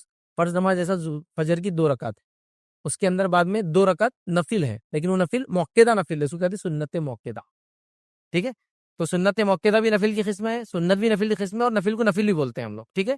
تو لہٰذا اللہ کہیں کوئی نفل ہے ڈال دو، تو پھر اس کی نفل کو فرض کے ریپلیسمنٹ میں ڈال دیا جا رہا ہے۔ دیکھیے اللہ کا فضل، پڑھا تو تھا نفل، کمپنسیٹ کریں گی انشاءاللہ فرض، تو اسی لیے نفل کا ذخیرہ بھی اپنا بڑھاتے رہنا چاہیے، جو کوتاہیاں خطائیں ہوتی ہے اللہ انشاءاللہ اس کے ذریعے اس کو تول دیں گا۔ تو بہرحال نماز میں ریپلیسمنٹ ہو رہا ہے، یہ مل رہا ہے، اور نماز کے تعلق سے میں اور آپ سب جانتے ہیں عقیدہ توحید کا سب سے امپورٹنٹ پوائنٹ ہے، توحید اور نماز کے بعد ہی سارے عمل قبول ہوتے ہیں، تو گا اس میں ریپلیسمنٹ موجود ہے، توحید میں ریپلیسمنٹ موجود نہیں، اس میں کمی ہوں گی جہنم میں ہمیشہ کی۔ نماز ہے تو ریپلیسمنٹ موجود ہے، یاد رکھ، ٹھیک ہے۔ باقی سب عبادت تو کنڈیشنل ہے، یاد رکھ، اور انسان کو چاہیے وہ کرے۔ روزہ سال میں ایک بار، صحت ہے تو ہے، سفر ہے تو معاف ہے اگلی بار رکھے، صحت اچھی ہے تو بعد میں رکھے، صحت کبھی اچھی نہیں ہوئی، جیسا ڈائبٹی کے بیچارہ روزہ رکھ ہی نہیں سکتا، ایسی بیماری کی بوڑھا ہو چکا ہے، تو پھر پورے معاف ہے، خالی فدیہ دیتے رہے، اس کے بدلے نا ایک ایک مسکین کو کھانا کھلانا، تو اللہ تعالیٰ نے کھانے سے ریپلیس کر دیا روزے کو، جو چھوٹ گئے ہمارے، ہے نا۔ اسی طرح بہت ساری بات ایسے، تو کچھ چیزوں کا ریپلیسمنٹ ہے، کچھ کا نہیں ہے۔ تو نماز اور روزے کے تعلق سے کچھ باتیں بتا دی، حتیٰ کہ ہمارے وارثین بھی ہمارے روزے رکھ سکتے ہیں، جیسا کہ میرا کوئی وارث تھا، اس کے فرض روزے اور کچھ منت کے روزے باقی تھے، مجھے پتا تھا انتقال ہو گیا، میں رکھ سکتا ہوں، پورے لوگ مل کے بھی رکھ سکتے کر کے، کہ بھائی چلو ان کے 30 روزے باقی تھے، تم 4 رکھ لو، تم 4 رکھ لو، تم 4 رکھ لو، میں 6 رکھ لیتا ہوں، ایسا بھی کر سکتے ہیں آپ۔ نظر کے روزے اور فرض دونوں ہو سکتے ہیں، تو یہ ریپلیسمنٹ ہو گیا، دوسروں کے روزے سے میرا ریپلیس ہو رہا، دوسروں کی نظر پوری کرنے سے میری نظر پوری ہو رہی، اور نمازوں کے بارے میں آتا آخرت میں ہوگا یہ کہ وہ ریپلیسمنٹ بنیں گی۔ تو کچھ عبادتیں ہیں، لیکن ہر جگہ ایسا نہیں ہوگا، اس بات کو سوچ کے چلے، جہاں تھا کچھ انسٹنسز میں نے آپ کے سامنے رکھنے کی بہرحال وہ کوشش کی۔ سوال آیا کہ حدیث میں اللہ کے کچھ کیریکٹرسٹکس آتے ہیں جو انسانوں جیسے ہی ہے، ایسے میں وسوسے آتے ہیں، امیجن کرنے لگ جاتے ہیں اللہ کو، ایسے میں ہم کیا کریں؟ دیکھیے یہ سوال کا بہت تفصیلی جواب آلریڈی میں دے چکا ہوں، میرا ایک پورا لیکچر اس کا نام ہے وسوسوں کی حقیقت اور اس کا علاج، بہت پاپولر لیکچر ہے الحمدللہ۔ کافی جو سائیکیٹرسٹ کاؤنسلنگ کی جن لوگوں کو ضرورت تھی، وسوسے بہت کثرت سے آتے، اللہ کے بارے میں، نماز کے بارے میں، روزے کے بارے میں، وضو کے اندر شک ہوتا ہے، سب کا جواب، پیشاب نکلا، سوچ آتی، سب کا جواب میں نے بہت ان ڈیٹیل ان ڈیپتھ دیا ہوں، آپ اس کو دیکھ لیں۔ لیکن پہلا آپ کا سوال کیسا ہے؟ کچھ ایسی کیریکٹرسٹک جو انسانوں اور اللہ کی ایک جیسی ہے، اس کا کیا معاملہ ہے؟ تو پہلی چیز، اللہ کے تعلق سے ہمارا یہ عقیدہ یاد رکھے، لیس کمثلہ شیء وہو السمیع البصیر۔ لیس کمثلہ شیء، یہ اصول ہے، مطلب اللہ کے جیسا کچھ بھی نہیں ہے، یہ اصول ہے۔ قرآن میں آ رہا ہے اللہ کے 2 ہاتھ ہے، لیکن اصول لیس کمثلہ شیء، کیسے ہم کو نہیں پتا، کہ تو اس کی جیسی کوئی مثل نہیں ہے۔ اب جب اس کی جیسی کوئی مثل نہیں ہے تو ہم سوچیں گے کیسا؟ جنت کے بارے میں آ رہا ہے کہ کسی انسان نے گمان نہیں کیا اتنی اچھی ہے، جہنم کے بارے میں آ رہا ہے گمان نہیں کیا اتنی خطرناک ہے، تو اللہ کی ذات کے بارے میں تو گمان بھی نہیں آ سکتا۔ تو لہٰذا یہ اصولی بات ہے۔ تو اللہ کو 2 ہاتھ ہے، لیس کمثلہ شیء، اس کے جیسا کچھ نہیں، مطلب کیسے ہم کو نہیں معلوم۔ حدیث میں اللہ کے 2 ہاتھ اور دونوں سیدھے ہیں، کیسے؟ لیس کمثلہ شیء، ہم نہیں جانتے کیسے، بس اس کی ذات کو جیسے لائق ہے ویسے ہے، 2 ہاتھ دونوں سیدھے۔ حدیث کے اندر یہ بھی آتا ہے کہ اللہ تعالیٰ جو ہے قدم ہے اس کو، حدیث میں آتا ہے جب بندہ چل کے آتا ہے تو اللہ دوڑ کے آتا، قدم ہے۔ قرآن کے اندر آتا ہے کہ اللہ کو پنڈلی ہے، کیسی؟ لیس کمثلہ شیء، ہم نہیں جانتے کیسے، لیکن پنڈلی ہے۔ قرآن کے اندر ہے جب پنڈلی دکھا دی جائیں گی۔ ایک روایت کے اندر ہے کہ جہنم آواز دیں گے، اللہ کوئی ہے اور ڈالا جائے، کوئی ہے اور ڈالا جائے، کوئی ہے اور ڈالا جائے۔ اللہ کہیں گا نہیں ہے، سب چلے گئے، مشرک جتنے کافر اور مشرک تھے سب چلے گئے جہنم، لیکن پھر بھی آواز دیں گی، اللہ اپنا قدم اٹھا کے اس میں ڈال دیں گا، جہنم پناہ مانگیں گی، اللہ معافی چاہتی ہوں۔ تو قدم کا لفظ وہاں بھی آ گیا، پنڈلی کا لفظ قرآن میں آیا، پنڈلی دکھائی جائیں گے، اور اسی سے اپنے رب کو ہم سب سے پہلے پہچانیں گے، کیونکہ اللہ تعالیٰ ہمارے سامنے آئیں گا۔ وہ حدیث بیان میں نہیں رکھا، ٹائم نہیں تھا۔ اللہ تعالیٰ جو بندوں کے سامنے آئیں گا، پردے کی آڑ سے آئیں گا اور کہیں گا میں تمہارا رب ہوں، لوگ کہیں گے نہیں تو ہمارا رب نہیں، کیونکہ پردے کی آڑ سے آئیں گا تو لوگ شناخت نہیں کر پائیں گے، پھر پنڈلی دکھائی جائیں گی اور لوگ شناخت کر لیں گے۔ کیسے؟ پنڈلی کی کیا کیفیت ہوں گی؟ واللہ عالم، لیس کمثلہ شیء، اس جیسا کچھ نہیں ہے، ٹھیک ہے نا؟ ہے کیسی کیفیت نہیں جانتے۔ اللہ تعالیٰ بات کرتا ہے، کلام کرتا ہے، تو کیا کلام کے لیے ہونٹ، منہ، زبان ہے؟ لیس کمثلہ شیء، ہم کو نہیں پتا، لیکن کلام کرتا ہے، بات کرتا ہے۔ لیکن ہم کو بات کو کیا کیا لگتا ہے؟ زبان لگتی ہے، خالی زبان سے بات نہیں ہوتی، ہونٹ بھی لگتے ہیں، خالی ہونٹ سے بات نہیں ہوتی، زبان تارک کو لگنا پڑتا ہے، ہوا میں نہیں ہوتا ہے، زبان کو ہوا میں لال نہیں ہوتا ہے، یہ سب ہے۔ تو کیا اللہ کو بھی یہ آرگن ہے؟ واللہ عالم۔ اللہ کو چہرہ ہے نا، وجہ کا لفظ کئی جگہ آیا، چہرہ ہے اللہ کا، کیسا ہے؟ کیا اس میں آنکھیں اور ویسی ناک، منہ ہے؟ واللہ عالم، لیس کمثلہ شیء، اس جیسا کچھ بھی نہیں ہے، تو ہم نہیں جانتے، واللہ عالم۔ بھائی اللہ کو آنکھیں ہیں، اللہ کو انگلیاں بھی ہیں، ایک روایت میں اللہ کی انگلیوں کے بیچ میں ان مومن کے دل ہوتے ہیں، جدھر چاہتا ہے وہ الٹا الٹ پلٹ کرتے رہتا ہے، تو کتنی انگلیاں ہیں؟ واللہ عالم، لیس کمثلہ شیء، اس جیسا کچھ نہیں ہے، تو ہم نہیں مانتے۔ کیا انگلیوں میں ناخن وغیرہ ایسے ہوں گے؟ واللہ عالم، ہم کچھ نہیں جانتے، کیفیت کے بارے میں کچھ نہیں جانتے، جو بتایا گیا اس کو مان لیتا ہے۔ ایک روایت میں کہ اللہ کے فرماتے ہیں میں نے اللہ کو، اپنے رب کو کل رات خواب میں دیکھا اور اس نے میرے سینے پر چھوا اور اس کے انگلیوں کے ٹھنڈک میں نے اپنے سینے پر محسوس کی۔ تو یہاں انگلیاں آ گئی، کتنی ہم کو نہیں پتا، کیسی ہوں گی ہم کو نہیں پتا، جیسے اس کے ذات کو لائق اور زیبا ہوں گی ویسی۔ اللہ نے استوا کیا، یہ بھی اس کا کیریکٹر، بیٹھنا، سوار ہونا، اس کو استوا بولتے ہیں، جیسا کہ بادشاہ کا سیاہسن پہ بیٹھنے کو بولیں گے بادشاہ کا استوا، سیاہسن۔ اللہ کا استوا کیسے ہوا عرش پر؟ ہم نہیں جانتے، ہم نہیں جانتے، کیفیت ہم نہیں جانتے، ٹھیک ہے۔ امام مالک سے سوال ہوا استوا کیا ہے، تو بڑی اچھی بات کہی، وہ اصولی بات بن گئی، وہ اللہ کے کیریکٹرسٹکس یا اس کے بارے میں اصولی بات ہے۔ الاستوا معلوم، وہ کہتے ہیں استوا کیا معلوم، وکیف مجہول، وہ کیسے ہوا ہم کو نہیں معلوم، وہ ہم کو نہیں پتا کیسے ہوا۔ دیکھیں استوا اللہ کی جب ہم بات کریں کہ اللہ نے استوا کیا، سوار ہوا، تو ایک بادشاہ کس کا سوار ہونا ہے، غلام کا سوار ہونا، ایک آدمی کا سوار، فرق ہوتا ہے نا۔ ایک عام آدمی کو بولی آ کے بیٹھیے، وہ الگ بیٹھے گا، ایک بادشاہ کو بولی آپ بیٹھیے، ایک الگ ڈھنگ سے بیٹھے گا، ایک فقیر کو بولی بیٹھیے تو آتا نیچے بیٹھ جاتا ہے، ارے آپ اوپر آئیے، نہیں با میں کوئی سب، ہر کسی کا استوا اس کی ذات کے حساب سے ہوتا ہے۔ تو اللہ کے استوا کے بارے میں ماتوری ہم نہیں جانتے۔ الاستوا معلوم ہے، استوا کیا ہے سب کو، الاستوا مطلب بس بیٹھنا، سب کو معلوم ہے۔ وکیف مجہول، اللہ کے بارے میں جب بات آ رہی ہم کو نہیں معلوم کیسا ہوتا۔ آگے انہوں نے فرمایا الاستوا معلوم وکیف مجہول، اور آگے فرمایا اور اس کے بارے میں سوال کرنا، وہ سوال بھی بدعت، اور اس کے بارے میں سوال کرنا بدعت ہے، اس لیے کہ صحابہ نے کبھی اللہ کے رسول کے بارے میں سوال نہیں کیا۔ بیچ میں اور ایک جملہ بہرحال میں بھول رہا ہوں، تو بہرحال یہاں استوا کے بارے میں اصولی بات پتہ چلی۔ تو اللہ کی ہر چیز کے بارے میں ہم کیا بولیں گے؟ جیسے اللہ کی ذات کو لائق اور زیبا ہے، ہم نہیں جانتے۔ تو آپ کا جو سوال تھا، بہت سارے کیریکٹرسٹکس جو انسانوں میں آتے ہیں وہ اللہ میں بھی، اب یہ تو میں نے فزیکل لیا، اب فزیکل کے علاوہ لوں تو اللہ سنتا ہے، ہم بھی سنتے ہیں، وہ ویسا سنتا جیسا اس کی ذات کو لائق اور زیبا ہے. ہم لوگ تو کتنا لمیٹڈ ہے، میڈیم لگتا سننے کے لیے، ہوا نہ ہو تو سنے بھی نہیں آتا ہوں، کان کام نہ کر رہا تو سنے نہیں آتا ہوں، مشین لگانا پڑتی ہے نا. اللہ کا ویسا نہیں، انلمیٹڈ، مطلب انفائنائٹ، مطلب انفائنائٹ لفظ بھی درست نہیں ہے اس کے لیے، اتنا زیادہ ہے نا. بہرحال ٹھیک ہے. تو لہٰذا سننا، دیکھنا، باخبر ہونا، علم ہونا، یہ تو پھر جو جس کو بولیں گے انسان بھی علم حاصل کرتا ہے، اللہ کو علم ہے، انسان بھی دیکھتا ہے، اللہ بھی دیکھتا ہے، لیکن اللہ کا دیکھنا کیسا ہے؟ اس جیسا کچھ نہیں ہے بھائی، لمٹ لیس، انفائنائٹ جس کو بولتے ہیں. اس بات کو ہم یاد رکھیں. اب وہ آگے کا، اب جیسا ہوتا ہے تو وسوسے آتے ہیں. پھر اب یہ بیسس پہ وسوسے آتے ہیں. دیکھیے ایسے وسوسے ہر مومن کو اس کی عمر میں جب بھی وہ نماز روزے کا پابند ہوتا ہے جب سے آنا چالو ہو جاتے ہیں. اللہ کو یاد کرا تو ایک تصویر نظر آتی ہے، اللہ کو یاد کرا تو شیطان نظر آ رہا، اللہ کو یاد کرا تو بت نظر آ رہا، اللہ کو یاد کرا تو انسان نظر آ رہا، اللہ کو یاد کرا تو کوئی بھی کیریکٹر، عالم صاحب، حافظ صاحب، یہ پڑوسی، فقیر، کچھ بھی دکھ رہا ہے. یہ کہاں سے ہو رہا ہے؟ یہ شیطان کر رہا ہے. اب یہ وسوسے آنا کیا آپ کی ایمان کی کمزوری کی علامت ہے؟ آپ کے برباد ہونے کی علامت ہے؟ آپ کے جہنمی ہونے کی علامت ہے؟ آپ کے ڈپریس ہونے کی علامت ہونا چاہیے؟ نہیں. آئیے اس کے بارے میں واقعہ سنتے ہیں. نبی اکرم صلی اللہ علیہ وسلم کے زمانے میں ایک شخص، ایک صحابی ہے کہ اللہ کے رسول، مجھے اللہ کے بارے میں وسوسے آتے ہیں. ایگزیکٹ وہی سوال جو آپ نے کیا، اللہ کے بارے میں وسوسے آتے ہیں، اور اتنے ڈینجر آتے ہیں. حدیث میں ڈینجر لفظ نہیں، لیکن ان میں بہت خطرناک، اتنے ڈینجر آتے ہیں کہ بولنے سے اچھا میں چاہتا ہوں کہ میں جل کے کوئلہ بن جاؤں. میں جلا دیجیے کو مجھے اور کوئلہ بنا دے. انسان جل کے کوئلہ بنا دے گا نا، آگ میں جل جاتا تو کیسے کوئلہ بن کے، جھاڑ کوئلہ بنتا زمین میں دب کے کئی صدیوں بعد، تو انسان جل گیا تو کوئلہ بن جا. جل کے کوئلہ بولنا میرا دل نہیں چاہتا. کتنے گندے وسوسے آ رہے اس کا مطلب. نبی اکرم صلی اللہ علیہ وسلم کیا فرما رہے معلوم آپ کو؟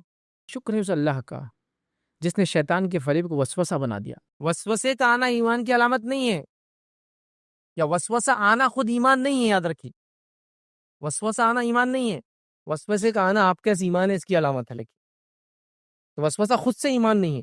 میں نہیں بولوں گا کہ وسوسہ ہے تو ایمان ہے آپ کا، لیکن ایمان کی علامت ہے. کیونکہ چوری کرنے چور کہاں آتا ہے؟ جہاں مال ہوتا ہے. تو شیطان کس کے پاس آئیں گا وسوسے ڈالنے؟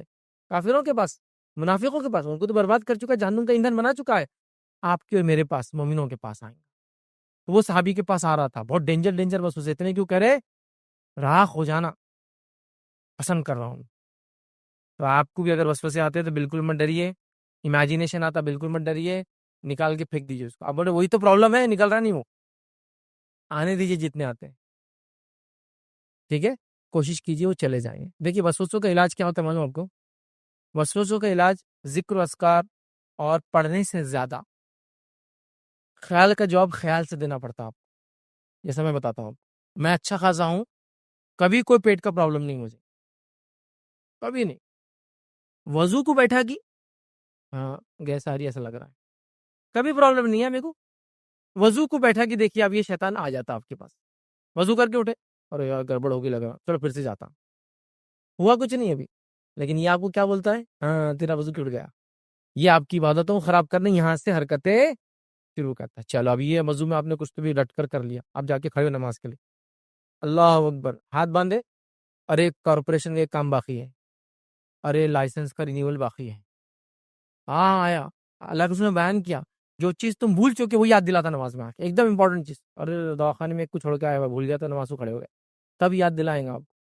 جب تک یاد نہیں دلائیں کچھ بھی. یہ اس کی حرکت ہے، یہ کرنا ہی ہے اس نے. اب یہ کر کے کیا کرتا ہے؟ تو نماز خراب کرتا. دوسرا، 3 رکعت ہو گئی، 4 رکعت ہوگی، 2 رکعت ہوگی، 1 رکعت ہوگی، نہیں 5 رکعت ہوگی، نہیں 7 رکعتوں میں ڈالیں گے گڑبڑ. اب اس کا کیا کریں گے آپ؟ کیسے جواب دیں گے؟ تو اس کا جواب آپ کو یہیں سے دینا جہاں وسوسے آ رہے ہیں. جیسا وضو کے لیے گیا، وضو کیا میں نے، وسوسہ آ رہا ہے کہ ہوا خارجی، وضو ٹوٹ گیا، تو آپ نے کیا بولنا وسوسے کو؟ نہیں ٹوٹا، وضو نہیں کروں گا. آپ نہیں کروں گا وضو، ایک بار کر لیا میں. اور وضو ٹوٹا اگر ہوا خارج ہوئی تو اس کی علامتیں کیا حدیث میں آتا؟ واضح ہے. حدیث میں لاتے ہیں، آپ سے فرماتے ہیں کوئی شخص شک کے بنیاد پہ وضو نہ کرے کہ ہوا خارج ہوئی ہے، نہیں، جب تک کہ 2 چیزیں نہ ہو جائیں، یا 2 میں سے ایک نہ ہو جائے. پہلا، آواز سن لے، یا بدبو آ جائے. وضو نہیں کرنا ہے آپ کو، ریپیٹ نہیں کرنا ہے، ورنہ آپ نے ایک بار کریں گے آپ کو اتنے وسوسے ڈالیں گا، ہر وضو کو آپ کو 3 بار کرنا پڑے گا. وضو کر کے اٹھے ایک بار اور کر لیتا، وضو کر کے اٹھے ایک بار اور کر، نہیں. تو آپ کیا بولیں گے دل کو؟ آج ایسی نماز پڑھنا ہے. پھر وہ آتا شیطان آپ کے پاس، بغیر وضو کی نماز ہوتی کیا؟ جواب کیا دینے والا اس کو؟ بیٹا تم اتنے خیر خواہ نہیں، تم نکلو، بولنا تم نکلو، یہ خیر خواہ نہیں ہے آپ کا، یہ آپ کو وسوسہ ڈال رہا ہے وضو ٹوٹا بول کے، صرف سمجھیے اس بات کو آپ، تو اس کو آپ کو مائنڈ سے کھیلنا پڑتا ہے، تو آپ کو وسوسہ ڈال رہا ہے یہ اللہ ہے، تو اس کو بولنا میرا رب ایسا نہیں ہے، اس کو وہاں جواب دینا اندر، جیسا اس نے بول رہا یہ اللہ ہے، آپ بولا اعوذ باللہ اعوذ باللہ اعوذ باللہ، اتنا خطرناک وسوسہ آ گیا میرے کو اللہ کے بارے میں، نہیں ویسا نہیں، یہ اللہ نہیں ہے، آپ اس کو ریٹیلیٹ کرو، ذہن کے اندر وہ جیسا وسوسہ لا رہا ویسا اس کو رسپانس دو، وہ نہیں کریں گے آپ کو تو پوری زندگی خراب کر دیتا ہے لوگوں کی، اور کئی لوگوں کو ایسے وساوس بہت آتے ہیں، تو آپ کیا کریں، وسوسوں کی حقیقت اور اس کا علاج، میرا کمپلیٹ لیکچر ہے، 2 گھنٹے 12 منٹ کے قریب پورا لیکچر ہے، اسے کلپ مت دیکھیے، پورا لیکچر وہ کیجیے، انشاءاللہ عزیز بہت اچھے انداز سے یہ چیز کو آپ اس میں سمجھ پائیں گے کہ کیسا اس کا علاج کیا جائیں گے، انشاءاللہ اسی پہ اپنی بات کو ہم ختم کریں گے، وآخر دعوانا الحمدللہ رب العالمین، سبحان ربک رب العزت عما یصفون وسلام علی المرسلین والحمدللہ رب العالمین۔